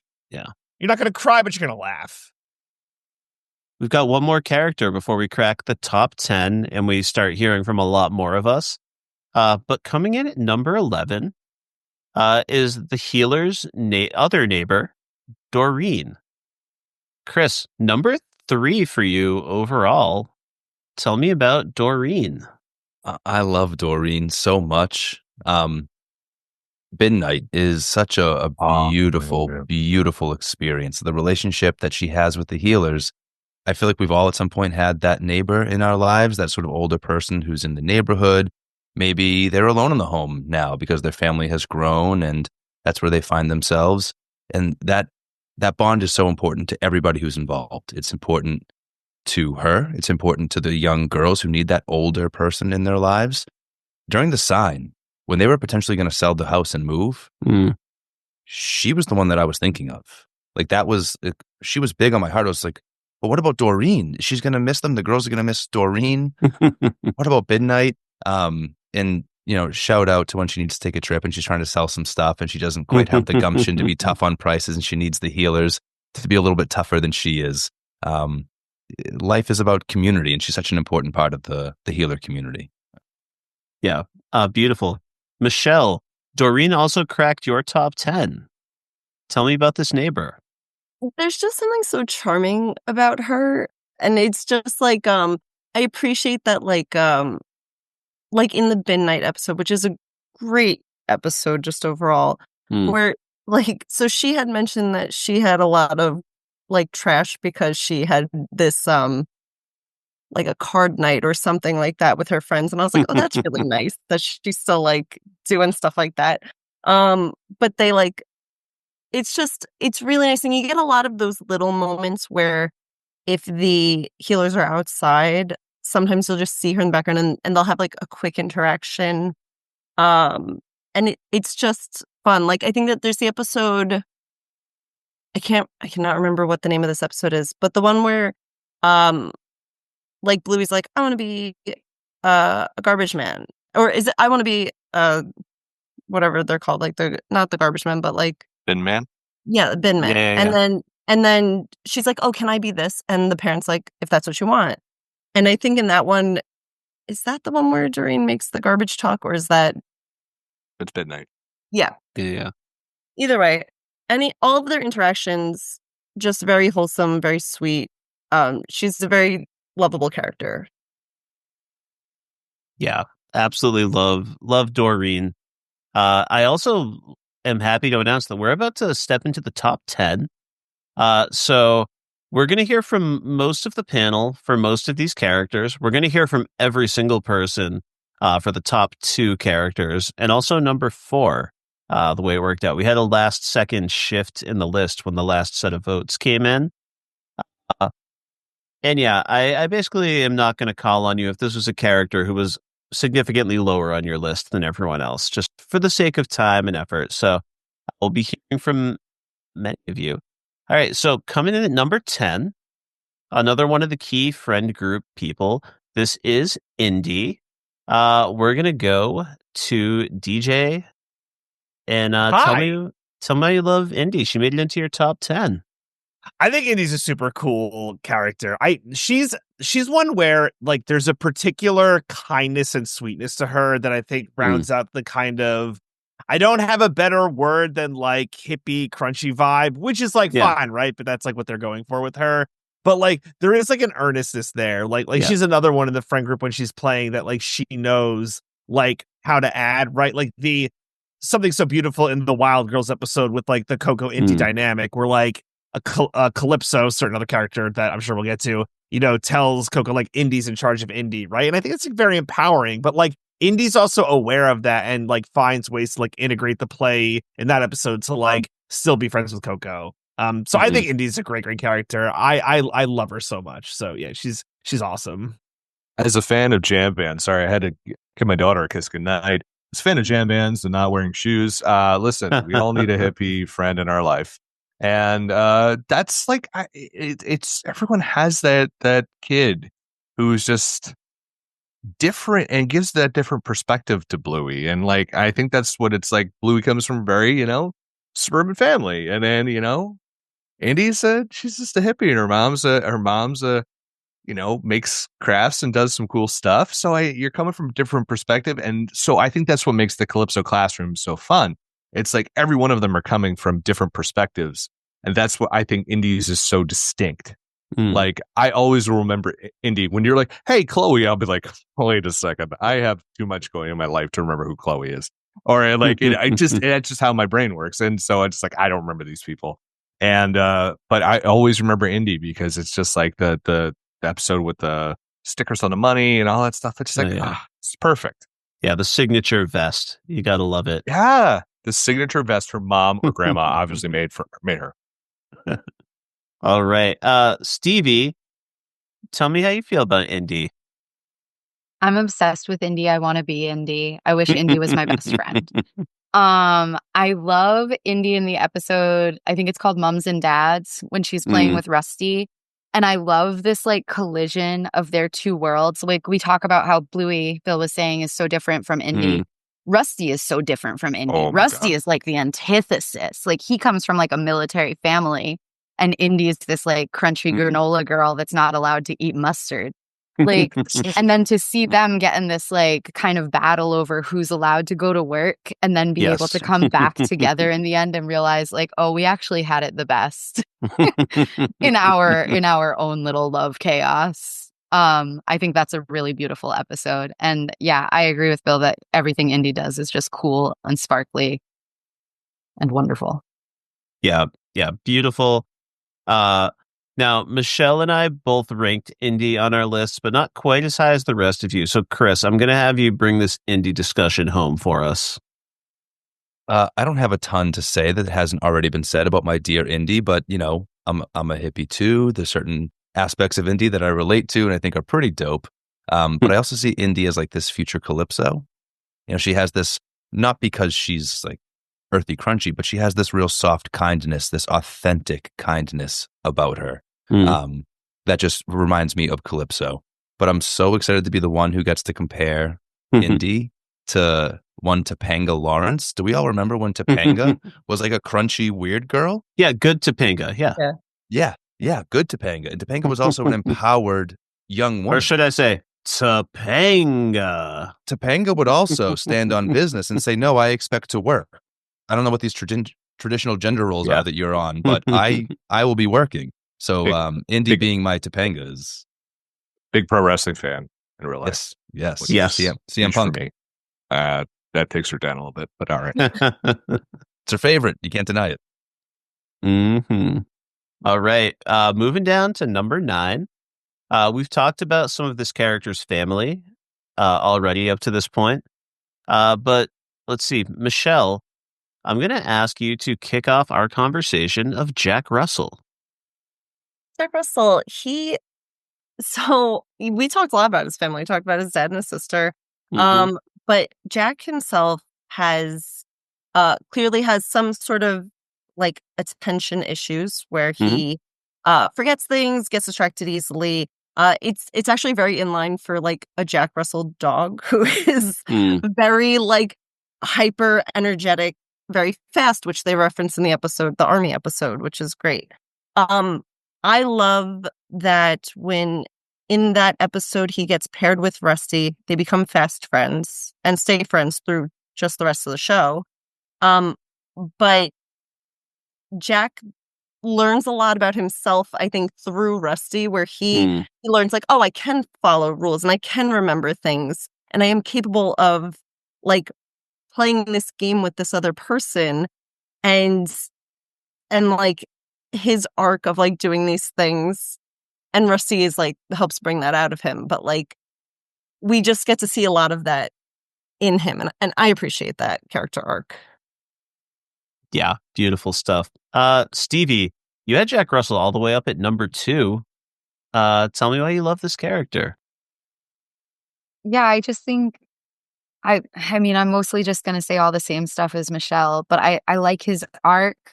I think that we see him grow so much in every episode he's in. It's like a growth-minded episode. And I don't know if that's targeted because he has some sort of attention issues. And so there's like room for that growth. There's like a cup to be filled there by like all the people he's interacting with. But I think it's charming. And I have a kiddo that's like not going to remember his hat, not going to remember his jacket, isn't going to know where the helicopter is supposed to land in Army unless you tell him like, the code and stuff. Tango 7. Yeah. So I see that in my own son a lot. And I think that's why I put him so high up there. Yeah. Absolutely beautiful stuff. Bill Bodkin, you've got Jack at number 3. Tell me about him. Just such a sweet boy. My favorite thing he does is like he's just like giving this monologue on the boat, how he's alone and he's lost at sea. And Eclipse is like, "You okay, Jack?" He's like, "Doing great." And it's just like, perfect. That's perfect. He is such an like non-healer emotional core to this show. He is so, you feel for this kid so much, and he's so like, you want him to do well, but he also radiates such warmth, and it's just, he's such a wonderful character to just root for, and you want to see more of him. Like, these are nice side quest episodes that we can get with him. Yeah. I teach high school, and I cannot help but like watch something and like imagine who all these kids are going to grow into when they get to the age of kid that I'm going to work with. And like Rusty is obviously the valedictorian. Like, it's not even close that he's going to be like the top of the game in every way, shape, and form. Love him as a great friend for Jack Russell. Explore that Bill was talking about. That starts out with Rusty as as the captain. He's got this whole mission and plan, how they're going to get back to Australia. But then Dad shows up, so he pops out. He makes Jack the captain. All Jack wants to do is swab the decks. Like when Rusty first takes over, he's like, "Can I keep cleaning the decks?" And even when he's having his little monologue at the bottom of the boat, he's like, "And I think the decks still need to be cleaned. Like I'm running out of food and someone still needs to clean these decks." It's great. But on a warmer note, I occasionally use episodes of Bluey with my high school students, partly as an excuse to talk about Bluey, but also as a fun way to dig deeper, try to find larger themes and things that people might dismiss as being less complicated. And the episode that plays the best with the widest swath of my students is Army. You don't have to have the lore or the background. There's so many kids who relate to what Jack is going through. And they even like appreciate the way Rusty represents his home and lifestyle. So yeah. Jack's a special guy. Alrighty. So everyone had some recognition of Jack, but we're going to move on to number 8 on the list at this point. We are going to talk about a character who I have to confess I undervalued. I love this character. It is a character who exists in one of my favorite episodes of all time. Just whatever criteria I was using, I was not necessarily going to put him on my list. And my wonderful panelists proved me wrong. When I explained this plan to my wife, this was the first character she asked me about. So I'm very happy to announce that he made it here into the top 10. It is the one, the only, Jean-Luc. Jean-Luc. And Kris, you're going to kick this off because you had him in your top 6. Yeah, I rewatched this today to prepare for the conversation, just to remind myself why I love Jean-Luc so much in a one-time appearance. This episode is beautiful. There's so much visual storytelling that's going on. It's as much about Jean-Luc as an individual character as it is about his relationship with Bluey, right? We talked about the reason we wanted to celebrate these folks is because it's how they give depth to Bluey's world. They form such a fast and beautiful friendship. This is a celebration about the way we as humans can connect on the deepest levels. Like language is a beautiful connecting thing, but we don't need it as much as we really think we do. There's so many more things we have in common when we're willing to just spend time with a person and be open. Jean-Luc reappearing at the end of the episode as a teenage boy, ready to greet her in English, and both their tails begin to wag. It's just such beautiful animation. It's beautiful visual storytelling. Yeah, absolutely perfect. DJ, tell me about Jean-Luc. Jean-Luc. I mean, camping an all-time Bluey episode, very iconic. It is actually my background when the lady healers like turn off the lights and you see that like beautiful sky. It's like my computer background because I love it so much. Nice. There's something beautiful about the language barrier that Bluey and Jean-Luc have to overcome and how they show that relationship. And that is a perfect episode. And then they come over the top with the killer at the end with the tree growing and the meeting again. Yes. Like that episode didn't need that, but it made it 1,000 times better. It made a perfect episode more perfect. So I just think Jean-Luc as like a truly like just side one-off character is just like part of just like Bluey. Part of like the Bluey just like universe iconic character. You were going to say Zeitgeist. I know you were. I was going to say like Mount Rushmore, but I'm like, no, that's stupid. But I don't know. It's compendium. I don't know. Hey, I'm here for all of it. Michelle, how DJ do? Do you have anything to add?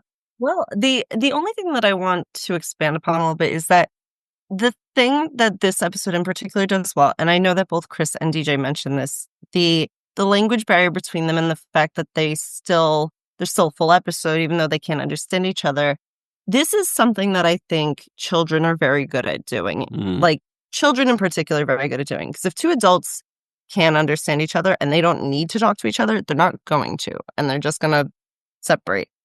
But Bluey and Jean-Luc are like, we're going to play together. We'll figure it out. And they do that. They find ways to play together. And they keep coming back to each other to keep playing together and like having fun, even though they can't talk to each other. And there's just something, seeing that is such like so profound for a children's show.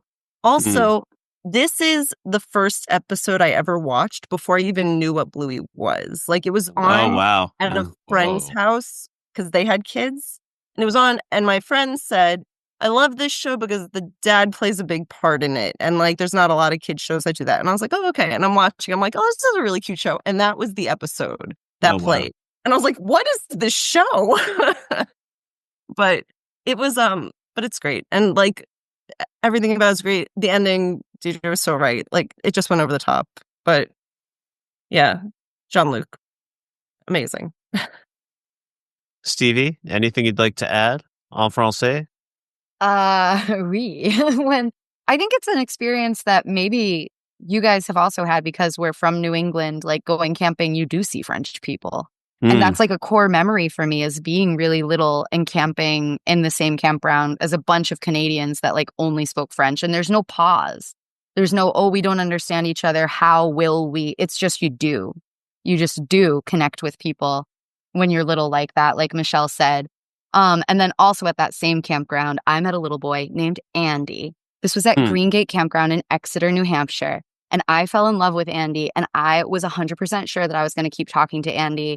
We were both like 7, and he lived in Gardner, Massachusetts. Shout out Andy from Gardner, Massachusetts. I am married now, but I'm still interested in reconnecting. We were 7 years old. You were at your Nana's trailer. I was at my Nana's trailer. We fell in love. I wrote you a letter. You didn't write me back. It's okay. No hard feelings. My name's Stevie Miles, if you remember me. Stevie Machine Gun in the streets. But listen, it happened with Bandit and Chili. Yeah. Yeah. Truth. We'll just be friends, Andy. Just be friends, but... Yeah, Andy, media.slash.lit@gmail.com. We'll hook it up. It can be a private reunion. We can do it live on a podcast. It's all good. All right, folks, we are moving on to number 7. We're only going to hear from 3 of us this time. This is a huge character. Half of the voters had this character in their top 5.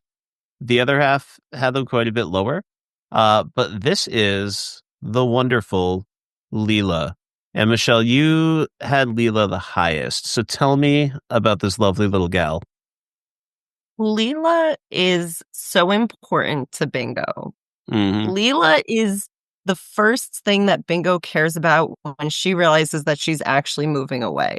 Like, she's like, I'm not going to see Leela anymore, and my heart broke. The episode where Leela is introduced is funny because there's barely any Leela actually in it, but she's narrating the whole thing. No. And she at the end, they showed the progression pictures of like the graduation, like them growing up together. And I was like, what? Like, what is this?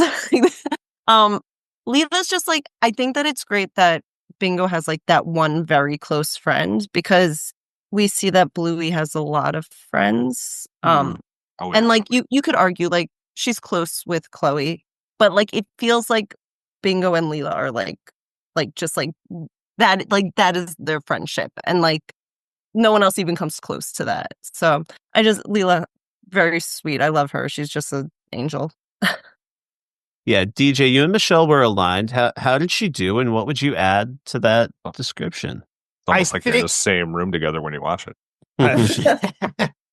I think just the one thing I would highlight that's like amazing about Leela is that the Leela Bingo relationship is unlike a relationship we see in the show.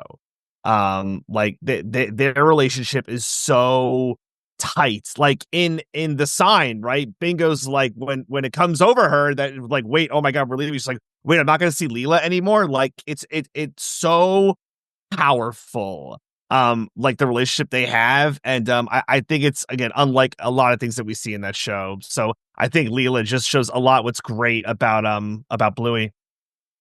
Yeah, absolutely. And I think I lied earlier. I technically had Leela at number 6, but yeah, I love this character, the history, those photos, bringing us through that time together, giving us that instant gratification that they are going to stay friends, at the very least through graduation. And we have every reason to believe that's going to be an enduring friendship. But I also wanted to shout out the slip and slide episode from season 3 when Iconic. they're hanging out, desperate to slip and slide, but also like very caring and loving and too good for this world. And they do not want to crush any bugs along the way. And they keep devising all these different plans that are failing. They eventually end up with a bug inspector who's going to go slowly down the slip and slide in advance to confirm that we are safe with bugs. I did say Leela is too good for this world. She does briefly pitch, like, what if we just close our eyes when we're sliding and then we won't know if we crush any bugs? But they both talk themselves out of that very quickly. And, the older generation has to take some shade because they're both like, my Nana crushes bugs, but not my mom. We get this like little generational warfare that, we've improved and we are better. But yeah, Leela is incredible. And I can't remember where I read this online. It wasn't one of my friends, but I just remember someone posting about that daddy drop-off episode when all the photos are there and the graduation photo comes up. Someone was saying her daughter thought that was a picture of them getting married. And she was just like, yeah, sure. Love that. Love Excellent. Did I just realize that Leela was always the answer to whether or not they were going to move at the end of the sign? They graduate together. We always knew that. Yeah. My mind is blown right here now in this moment. Yeah, it's heartwarming. I mean, sometimes they do have to reverse engineer because the first time we meet Bella, Coco's mom, she seems to be there with one kid. And then we find out she is a mother multiple times over. And in Explorers, you can see in the distance, the car is full of little pink poodle dogs. Us. We are moving on to number 6. This is Bill Bodkin's number 1 overall pick. It's Winton. He should be number 1 in all your hearts. You callous people. Oh my God. Let's talk about Winton, a literal superhero. He is that big, boxy kid who is just all sorts of rambunctious and gangly and hilarious. And just the episode where he becomes the superhero and he's just trying, I forget who he's trying to help shape the who is that? Indy. Shape the horse. Make a horse. And it's just like, because it's like Winton's very rough around the edges, but then we see him be kind of sweet at the same time, but then also pick his nose and then also make fart noises. And he's just wonderful. He is just this big, chunky, like a lovable bulldog.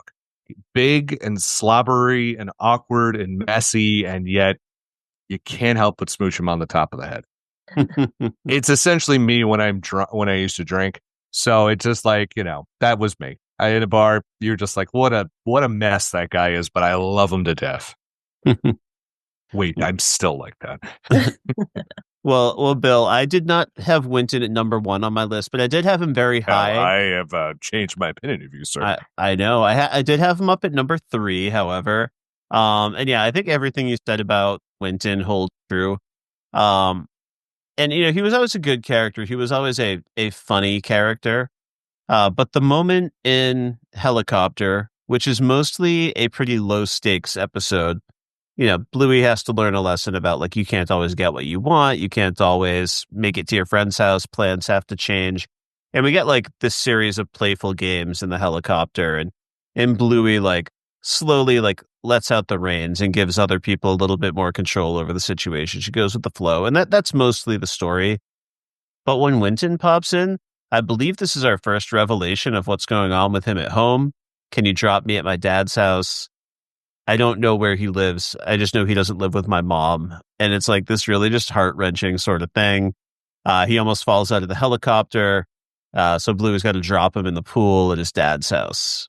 And I've loved him ever since. And finally, I love him, but he's got to work on being a space invader. You've got to respect those personal bubbles. But I think he learned his lesson. Kris, tell me your Winton thoughts. Well, I mean, you nailed it. Space Invaders in that typewriter episode is such a beautiful moment because there's no cruelty. There's no unkindness. And I think we highlighted earlier how these characters, some of what's best about them is how they help reveal something about our healers. In this case, specifically about Bluey.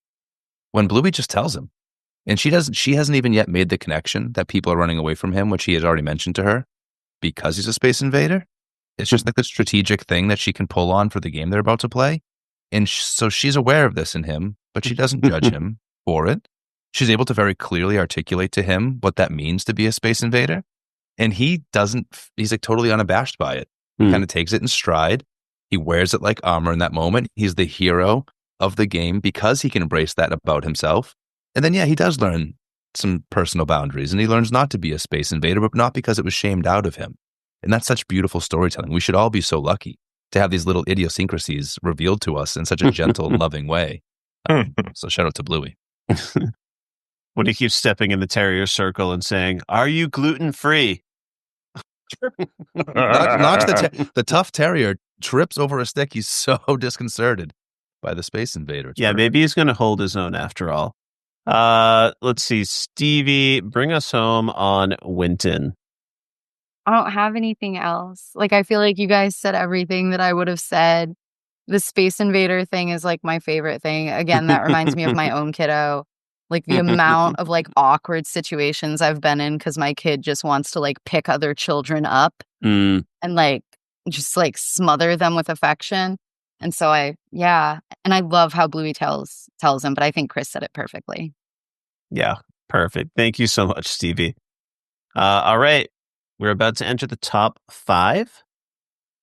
And this time, I would like DJ Chapman to kick things off for us with his number 3 overall pick. Oh, Mackenzie. I had Mackenzie number 3. Wow, I had amnesia on these rankings. Don't get me wrong, I love Mackenzie. Mackenzie's like so interesting, right? Because I think it's hard like to figure out, okay, who is like Bluey's closest friend, right? And I think Mackenzie's definitely like way up there, right? There's I can't remember the name of the episode, but the ones where they have like the big kid friends that come help them out, right? And like Bluey and Mackenzie. Yes, boats, yeah, and they kind of like Bluey and Mackenzie like mirror that relationship. Like that's very sweet. But low key favorite Mackenzie moment, the decider. When it's like, and we're all on the same team, except you mate Mackenzie.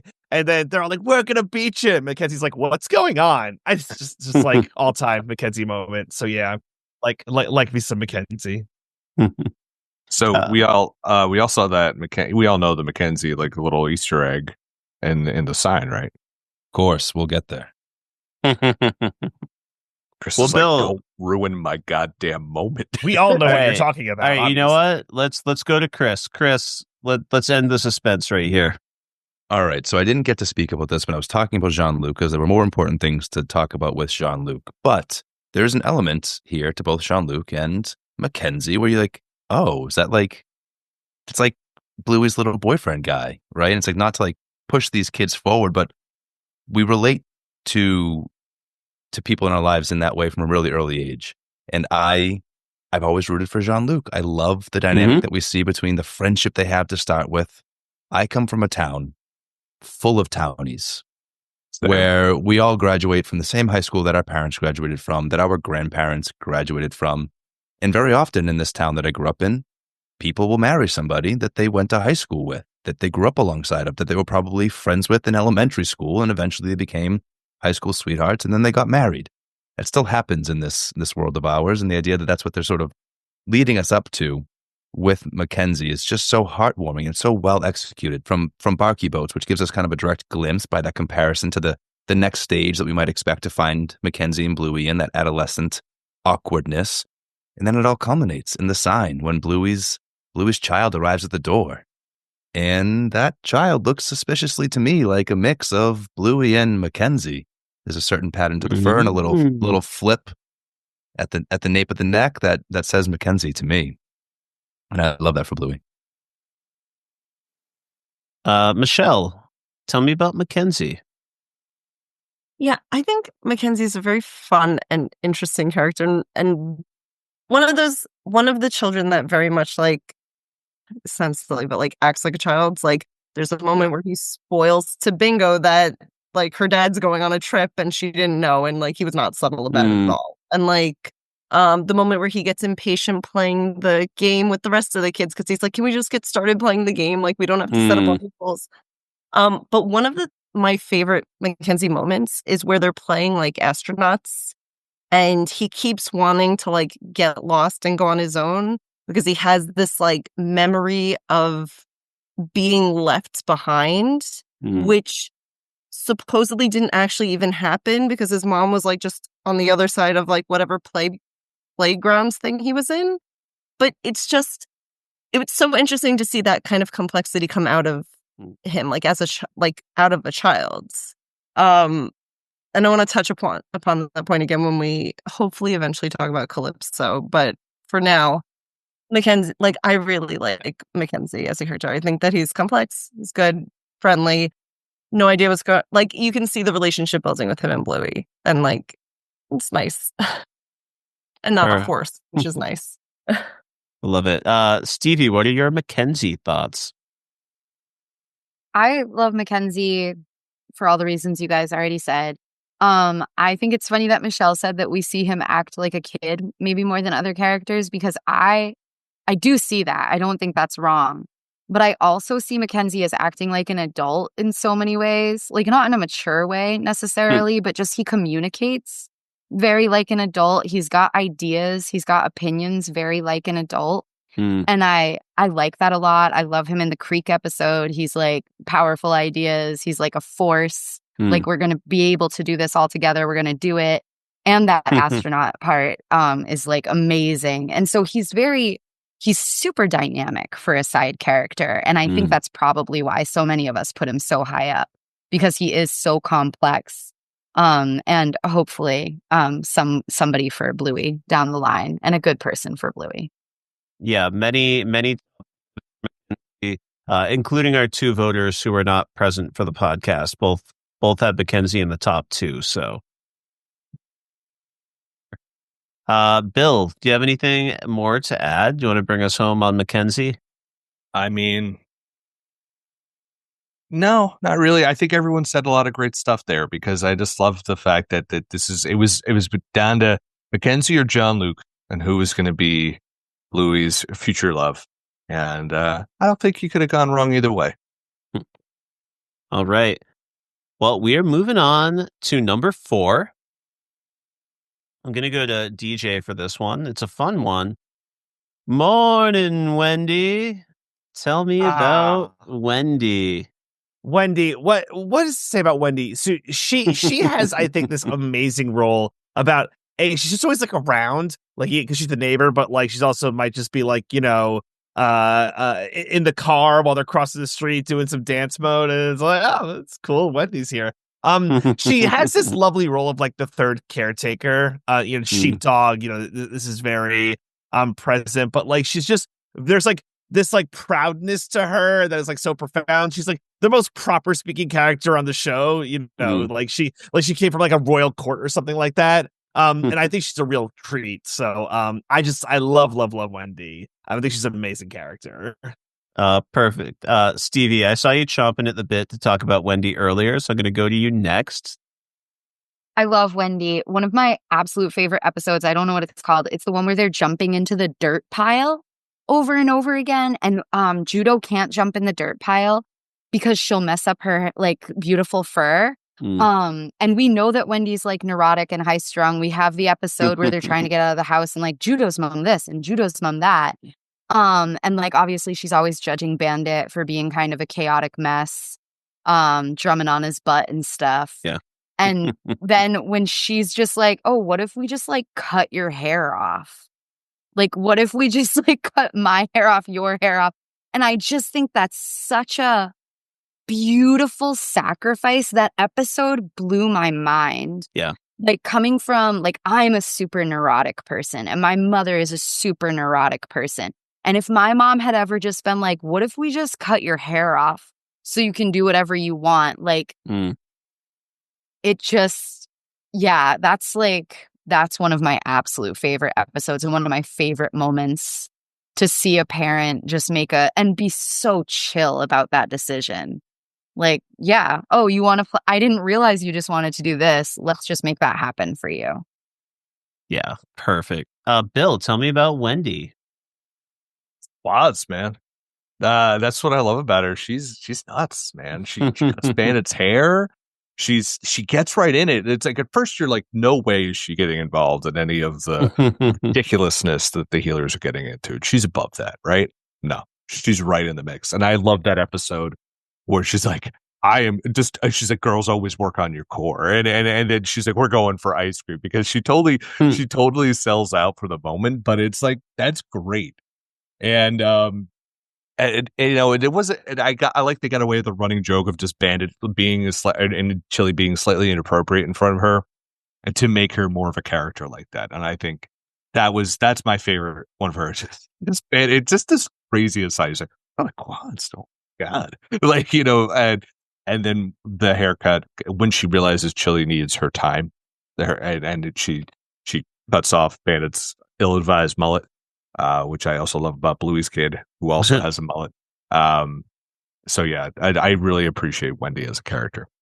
Yeah, no, you know, Wendy was actually sitting at number 3 before the last set of votes came in, and she was just like slightly pushed back. So we're going to hear from everyone on this one, but all I wanted to add to the conversation, is which of these characters are on an arc and which ones are not. I am happy that, you know, we've been told we're going to get some form of Bluey in the future. There's a movie in the works. It's been implied that some version of the show will come back without the showrunner. But when I think of Wendy and Judo, if the whole series had ended on the sign, it would have been an astounding achievement. And closing out like that Wendy and Judo arc with that cutting of the hair is just an example of how thoughtfully they were closing out that season leading up to the sign. It's just such a beautifully constructed show. Let's see. Michelle, what do you want to say about Wendy? I think Wendy's a very fun character because I think she wants to be very proper and prim. And I think that maybe on her outermost level, that is her, because maybe that's probably how she grew up, with a mom who was like very like, you can't get dirty, you have to be perfect, everything has to be great. And then I think, but as her own person, we get to see more of her, because you get moments where they glimpse at her and she's making a disgusted kind of face at whatever they're doing. But then like when you actually have episodes that she's part of, she's like crazy and like very fun, and like she cares about the kids and she cares about the healers, and like it's so apparent how much she as a character is like loving and caring. And the moment with the hair cutting is so, she's like, oh, do you want to get your hair dirty? And you can see that that's like part of her, like her neuroses, where she's like, everything has to be perfect. But then she sees that her daughter can't have fun, and she's like, I'm just going to go inside and play by myself. And then she's like, let's just cut it off. Just cut all the hair off, because you're more important to me than this. And I was like, that's beautiful. And I loved all that. Yeah, what a great lesson for us parents. Kris, can you bring this conversation home for us on Wendy? Yeah. I want to celebrate what Michelle was just highlighting there. You mentioned that like it's likely Wendy had an neurotic mom herself. And so I love that Wendy, in that haircut moment for Judo, is this story of like healing that generational trauma, right? Like recognizing this moment and realizing like, oh, I have a chance to be better. I can make a choice here from my daughter that wasn't made for me. And she cuts her hair. And that's just so, so beautiful. And then more generally, I want to celebrate Wendy as a familiar person in life. Like she's always in her aerobics bands. Like she's this very, like fitness is a big part of her personality. Like she's in the backyard using the Thigh Master at one point. You know, she's just like, and I remember having those women in my life as a kid, like my mom's friends who were like in 90s aerobics gear. Like every time I saw them, they seemed to be coming from an aerobics class. And then she puts her money where she backs all that up by absolutely deadlifting Bandit with so much power. And Bill already highlighted it, but what does it for me in that moment is that she chooses to make it a teaching moment for the girls. Like she has to tell the girls, you promise me that you will work hard to maintain a strong core and not get lazy. And you can see the impact of this on the girls because they can see how damn strong she is as she lifts Bandit and Ragdoll. And you better believe that message is something that both those girls are going to like remember vividly later in life when they're feeling a little lazy and trying to decide about like that next bit of effort they need to take care of themselves. They'll remember Wendy in those quads. Yeah, what beautiful love and support from Wendy. All right, we are headed into the top 3. We are going to hear from everyone on the top 3 because Stevie never used that wild card, so I'm cashing it in for her when we get there. But first, I'm going to go with my number 1 overall, the character who I thought was going to run away with the whole thing and be the clear number 1 for the whole competition, but actually landed at number 3, and that is Lucky's dad, aka Pat.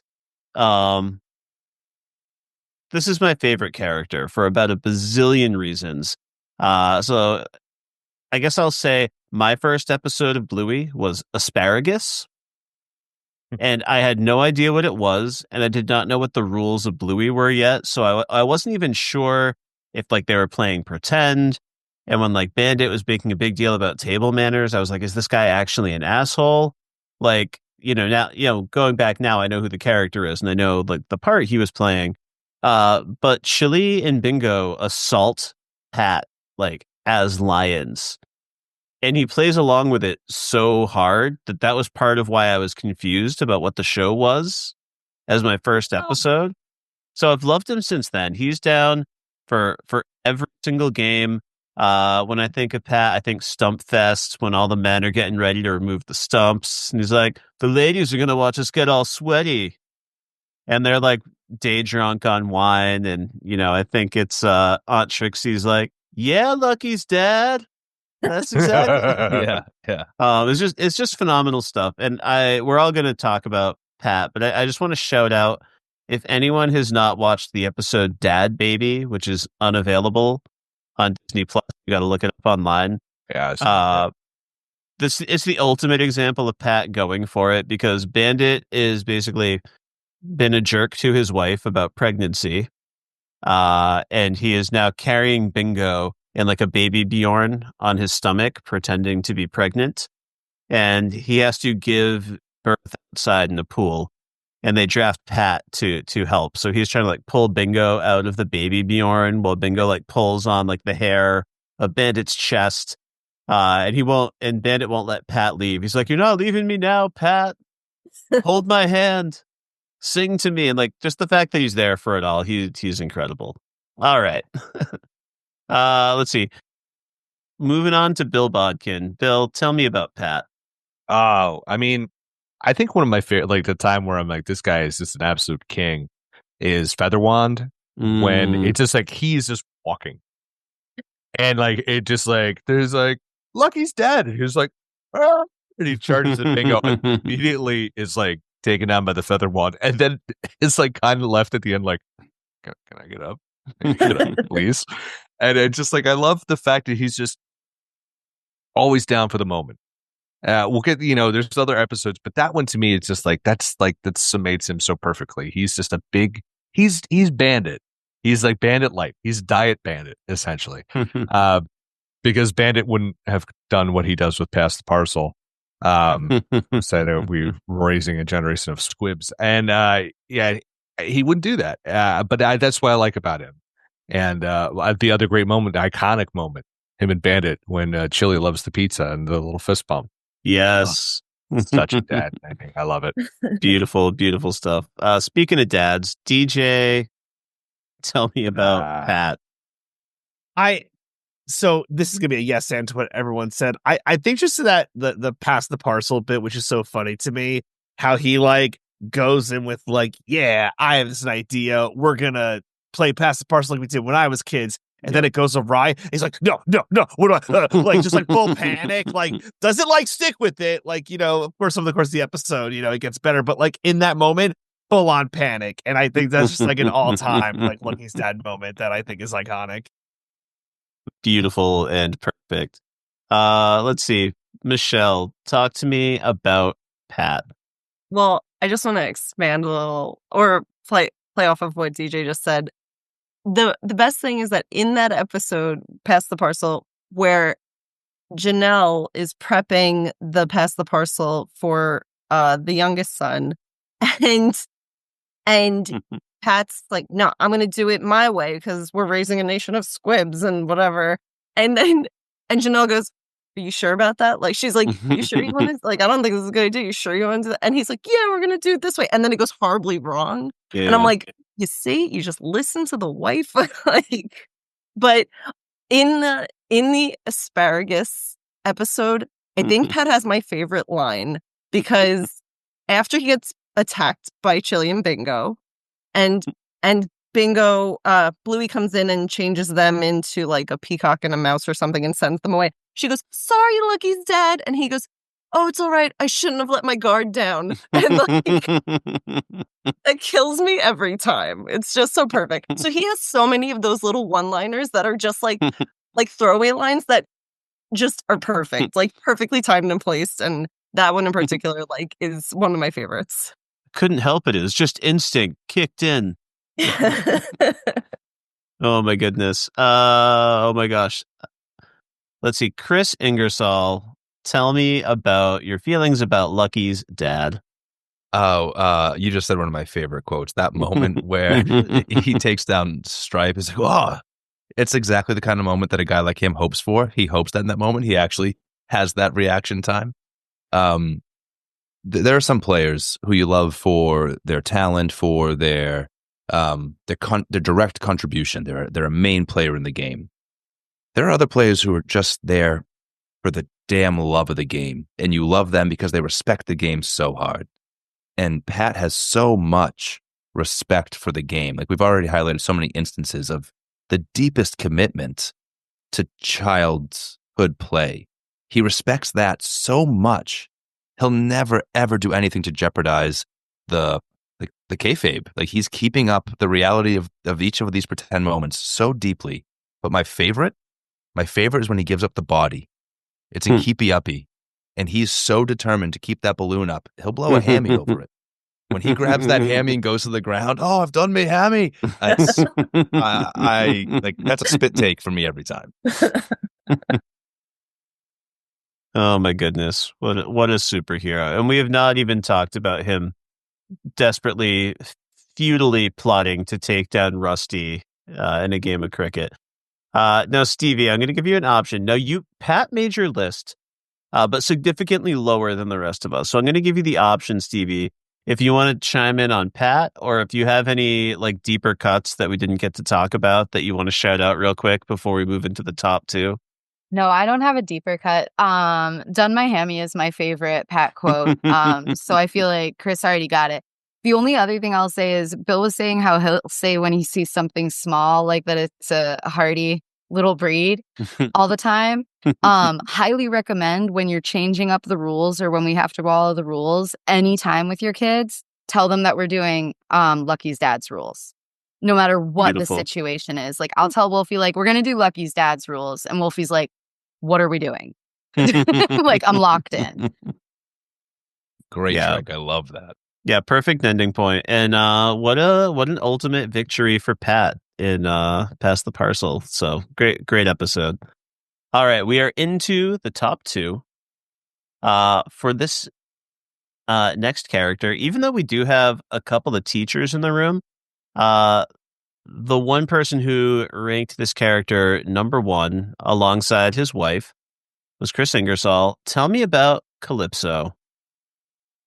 I'm not disappointed that she's not number one overall, but she is very, very deliberately, of all of these many characters we considered, so clearly the number one for me, because parents are important and friends are important and elderly neighbors are important, but teachers are, like, I respect our veterans, so don't take this comparison the wrong way, but teachers are fighting for the future of our country on the front lines every single day. And Calypso is such an important example of what a teacher can and should be for children. The one example I want to highlight, and then I'll move on, is Typewriter. I cry at the end of Typewriter every single time when she just plays that so perfectly. That's exactly what Bluey needs in that moment. And how many of us would just give her the typewriter?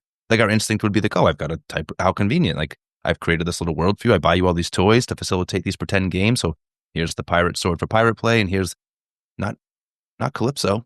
She lets these kids just be kids and let them flourish in that freedom. When she inspires Bluey to find her own typewriter, and then that little blanket waves in the wind and we see that she's sitting on the whole time. It's just like chef's kiss. Put me to bed. I'm done. It's perfect. Stevie, I'm going to go to you next on Calypso. I love Calypso. She's like, I am a teacher. And Calypso is like the opposite of me when it comes to being a teacher. Like, I've got lots of good qualities, but calm energy is not me.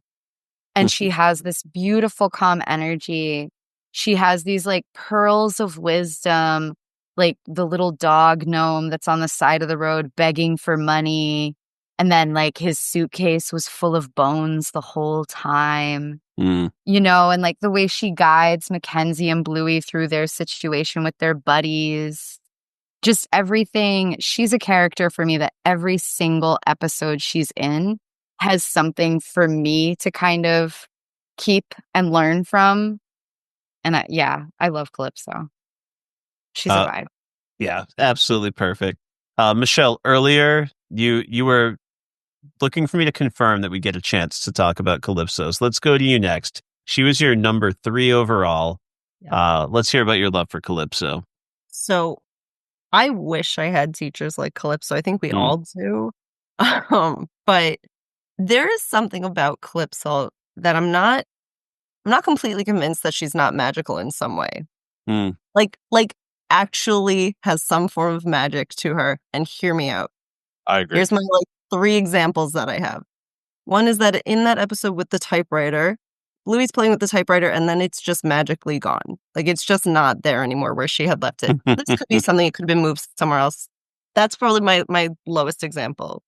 But then the other example that I have is that in Wilds Girls, where Indy's playing with Coco and they're talking and Indy runs away because she gets upset. And then all of a sudden, Calypso's just right behind Indy or right behind Coco when she needs her the most to talk to her. Like she's just there in the middle of like their game setup. And then the biggest one is that in the flashback episode with the astronauts, where Mackenzie's in his flashback and then Calypso is in his flashback and she's like, this isn't real. Don't worry about this. Like, you're okay. Your mom's right there. And I'm like, what's going on? So she's magic. I'm just convinced of it. It also helps me realize that I'm like, I want teachers to be this perfect and let's make that happen. They have to be magical to make this happen. I love this. My wife is going to love this take. This is amazing. That's fantastic. Now, DJ, you and Michelle have been pretty aligned on a lot of these characters. Do you share this magic theory? And whether or not you do, why do you love Calypso? So we have discussed this, and I mean, a lot of our Bluey comments sound similar because we're sitting on the couch watching together. I mean, what to add? I mean, one of the few characters in the show that just gets her own episode named after her, so her ranking this high, tracks everything.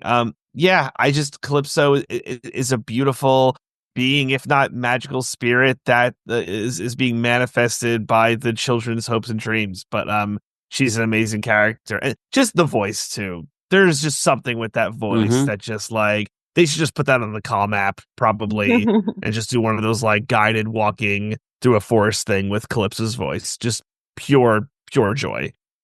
Beautiful. She's being manifested by the children's hopes and dreams, he said. DJ, I'm going to hold on to that for a long time. So glad you were here tonight. Yeah, happy to be here. Bill, tell me your thoughts on Calypso. I'm glad Michelle brought it up because I'm like, she's not a real person. She's not a person. She is an earth spirit. She is a fairy. She is something because she always knows to be in the right situation. She always knows the perfect answer to everything. And sometimes that answer is to lay back. And I think it's a perfect example. Like there are certain things where it's like this one wasn't for the kids. This one's for the adults to really watch about laying out and letting your kids figure it out for themselves. It's about, letting play happen. It's about how to diffuse situations like this in a creative manner because she never loses her cool. And it's so easy for us to all do that. And it gives a different perspective of parenting which Bluey is such a huge part of it. Bluey is like, every dude wants to be Bandit Healer. I mean, If you find me a dude who watches Bluey is like, oh, I don't want to be like bandit healer, I gotta tell you what, that's a terrible person. Don't be their friend. But what I'm saying is like it is a magical character, and I think sometimes you need this character who's just like this presence that that facilitates a lot of things. Like we don't ever need to go home with Calypso. We don't need to see what her every day is like, because she is this magical being that comes and facilitates all this stuff, and she helps Rusty and Jack. She helps everyone kind of figure it out, and we learn and our kids learn along with it. I think that's a magical thing that goes back to Sesame Street and all sorts of stuff like that. Yeah. And like I love Calypso for making that play-based, like Montessori style sort of teaching, making that feel so attainable, because there are schools that follow a similar philosophy to this out there, for better or for worse. They tend to be a lot more available to people of privilege who have the money, the resources, the access to get into a program like this. And I think they're often held up as like a way to poke and prod at public education and point out flaws. And that's frustrating to me, that there could be a good strategy like that people manipulate in bad faith to go after broader education. But like, right, like all across the country, we are constantly fighting battles over like standardized testing and making everything data driven. And I just hope a lot of new Bluey fans will think about Calypso when they're thinking about what kind of education they want to fight for their kids. Kris and I are from Massachusetts. Stevie's on the West Coast these days, but Massachusetts recently voted to remove the state test as a graduation requirement. And, in the next year, there's going to be a big battle between this test still matters and a push for like an opt-out movement. So that's about to be like a big public battle in our state. So I'm curious to see how that plays out. And I think Calypso will be relevant to it. I rambled on longer about teaching than I planned. So I think you captured the magic of Calypso perfectly. I just want to shout out the performer, Meg Washington. If you did not know, in The Sign, which we all love, you get a rare lyrical song in the closing moments. And that is performed by Meg Washington. She's also a singer and a musician. That's her song, Lazarus Drug. And she performs it. So it's almost like a way of breaking the fourth wall, building Michelle's theory that she is magical, where she kind of shows out the shatter as like bandits going for the sign. Yeah, there's something supernatural. She also sings the Gnome song on the Dance Mode album, the Calypso song there. So beautiful character. All right, we've arrived. I think we all know who is number one at this point. This character comfortably made it into every single top 10, was in most top 3s or 4s across all 8 of our voters. It is the goodest boy. It's Rusty. DJ Chapman, you've been itching to talk more and more about Rusty and his family, so you're going to kick us off here with Rusty. There's something to be said that Rusty is rocketed to the top of this list, just as an all-time Bluey character.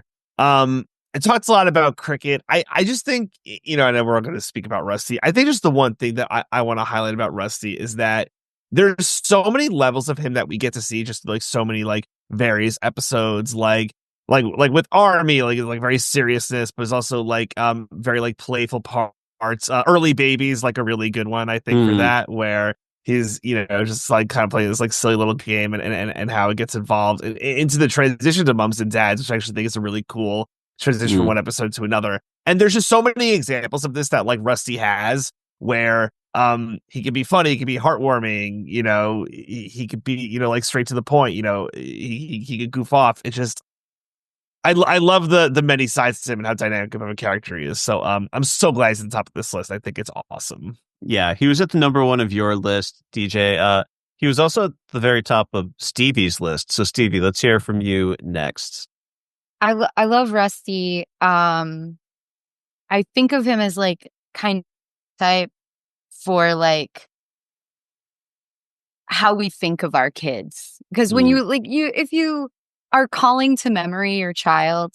Like it's still complex, but it's always like the best. It's like the golden moments. And I think that Rusty, even though he has like some things, he gets into like little bits of trouble in Early Baby. He gets into little bits of trouble now and then. And we see his goodness like triumph in all moments. And it also gives him almost like superpowers. Like he's so good at cricket and he's so good at like being a brother, being a little brother, being a big brother. Like he's like such an integral part of his family. And to me, that's like the archetypal image that we all have of like our kiddos. And so he's our heart. Like when we see Rusty, he's just our heart. And I think that's why he made it to the top of all our lists. Yeah, I'm going to echo a lot of what Stevie and DJ had to say about this character. But yeah, he's always helping people. He's always looking out for other people. DJ shouted out Early Baby. You've got this sort of, if there are going to be any other sweethearts who end up together, it's going to be Rusty and Indy someday. Raising this whole child together. But, even in the original Calypso episode, they are laying track for that. Because Rusty is like building a house. Calypso encourages Indy to move in. She goes to get a job as a waitress at the fish and chip shop. And she just kind of casually asks Rusty if he'll, watch her baby while she goes to work.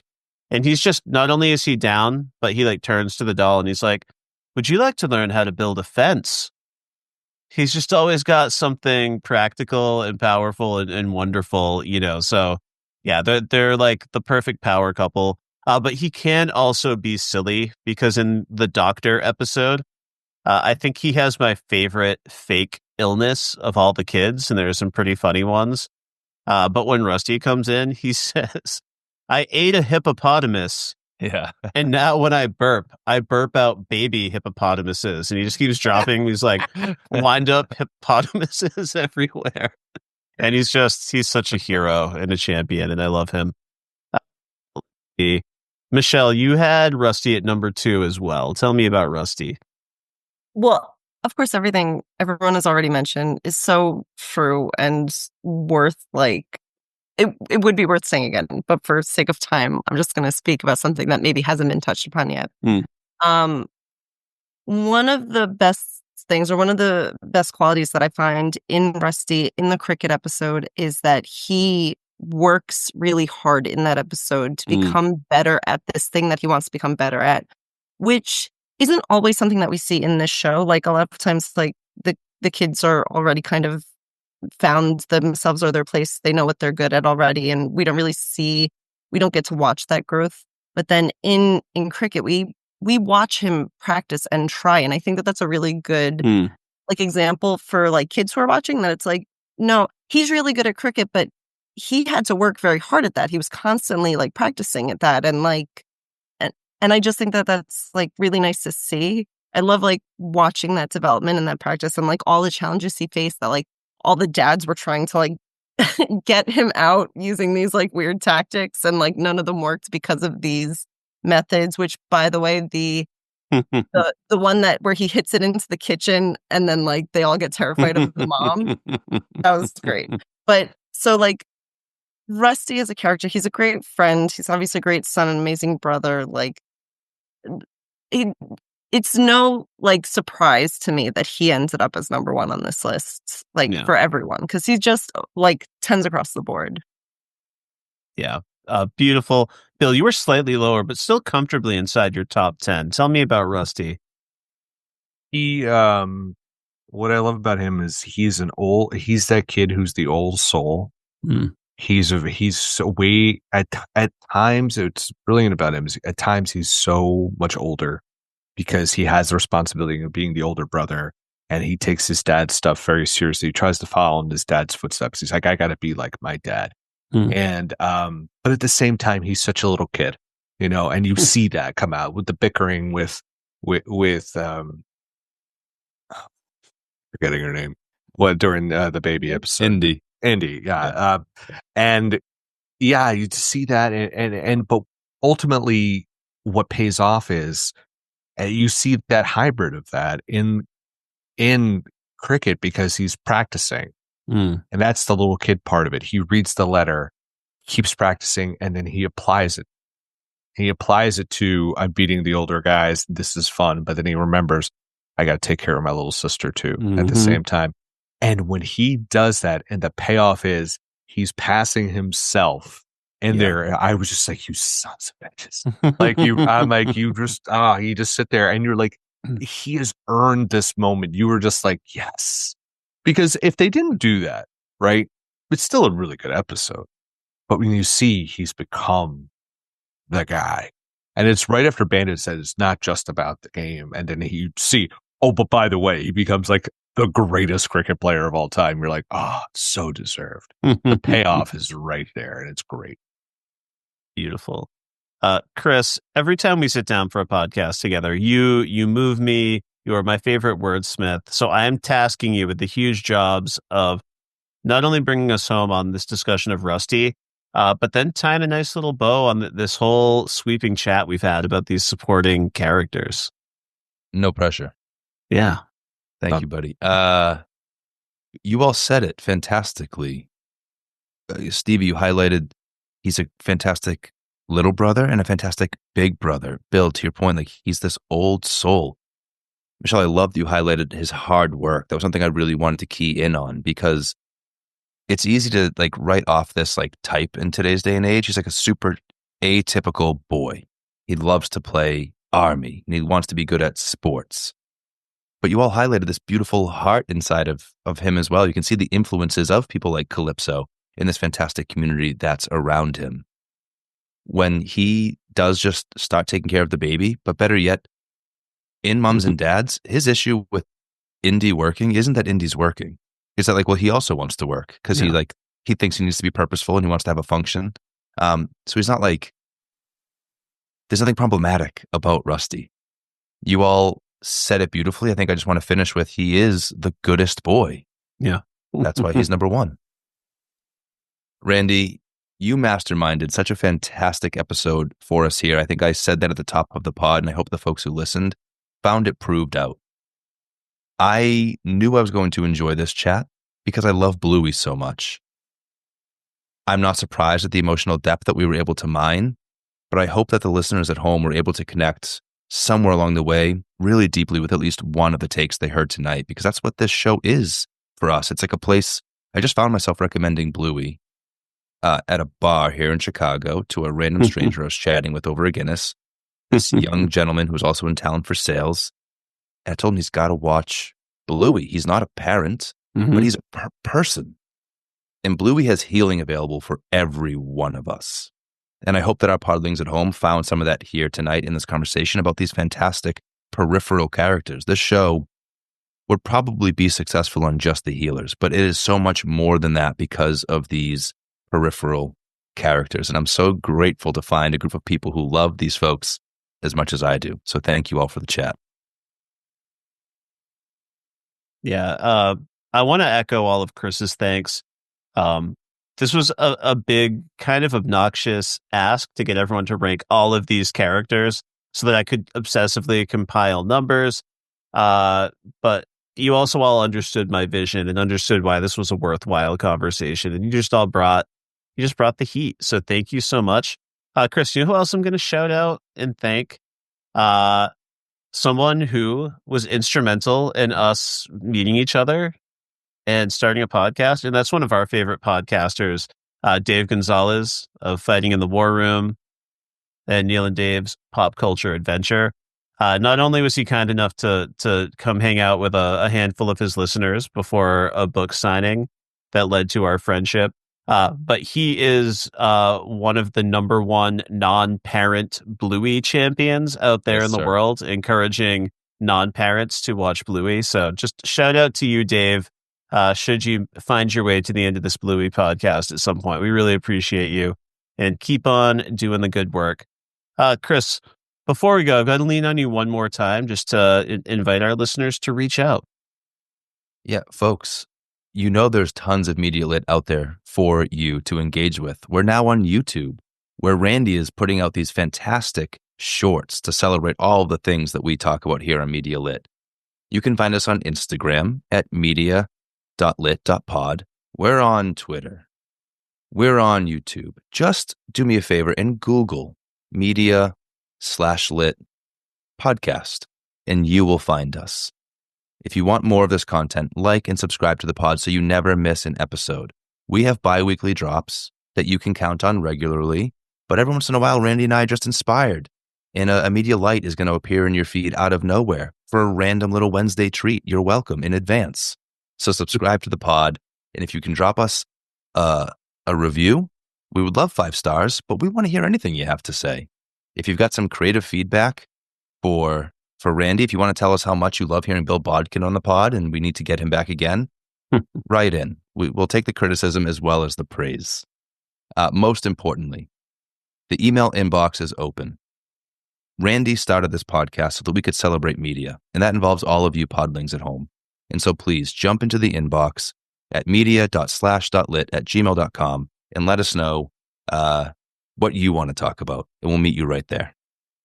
Perfect. And Kris, thank you for doing that. But I know you're a humble guy, but please take a second to promote some of your other podcasts and work. I am also the co-host of the Batman by the Numbers podcast on the Pop Break podcast feed. We get together once a month to talk all things Dark Knight. Me and my co-host Dan Cohen are in our world's finest era. It's the year of Superman. July 11th cannot come soon enough. So check us over there on the Pop Break podcast feed once a month for Batman by the Numbers. And I'm also an actor and a voice actor. I'm a father and a husband. You can find me doing those things on Instagram at Kris_Ingersoll. And that's Kris spelled like Kringle. Perfect. And I'm your host, Randy Elaine, and you can find my entertainment writing over at thepopbreak.com. 2025 has possibly been like the best year of television ever. Every single one of my favorite television shows released a new season, like all at the exact same time. And I've just been writing crazy numbers of reviews. So if you're listening to this in June, that you probably have at least one show you haven't caught up on. So go back and check out my Severance Season 2 coverage. Hoffman. Go check out my coverage of Season 2 of Doctor Who if you're a Whovian. You can also find me on that Pop Break podcast feed, where you can find Michelle and Bill and Kris on Batman by the Numbers. You can find me over on Pod of Doom, talking Black Sabbath with the Mancini brothers. And that's it. Folks, thank you for hanging with us for this full Bluey chat. You are the greatest for real life. Jean-Luc.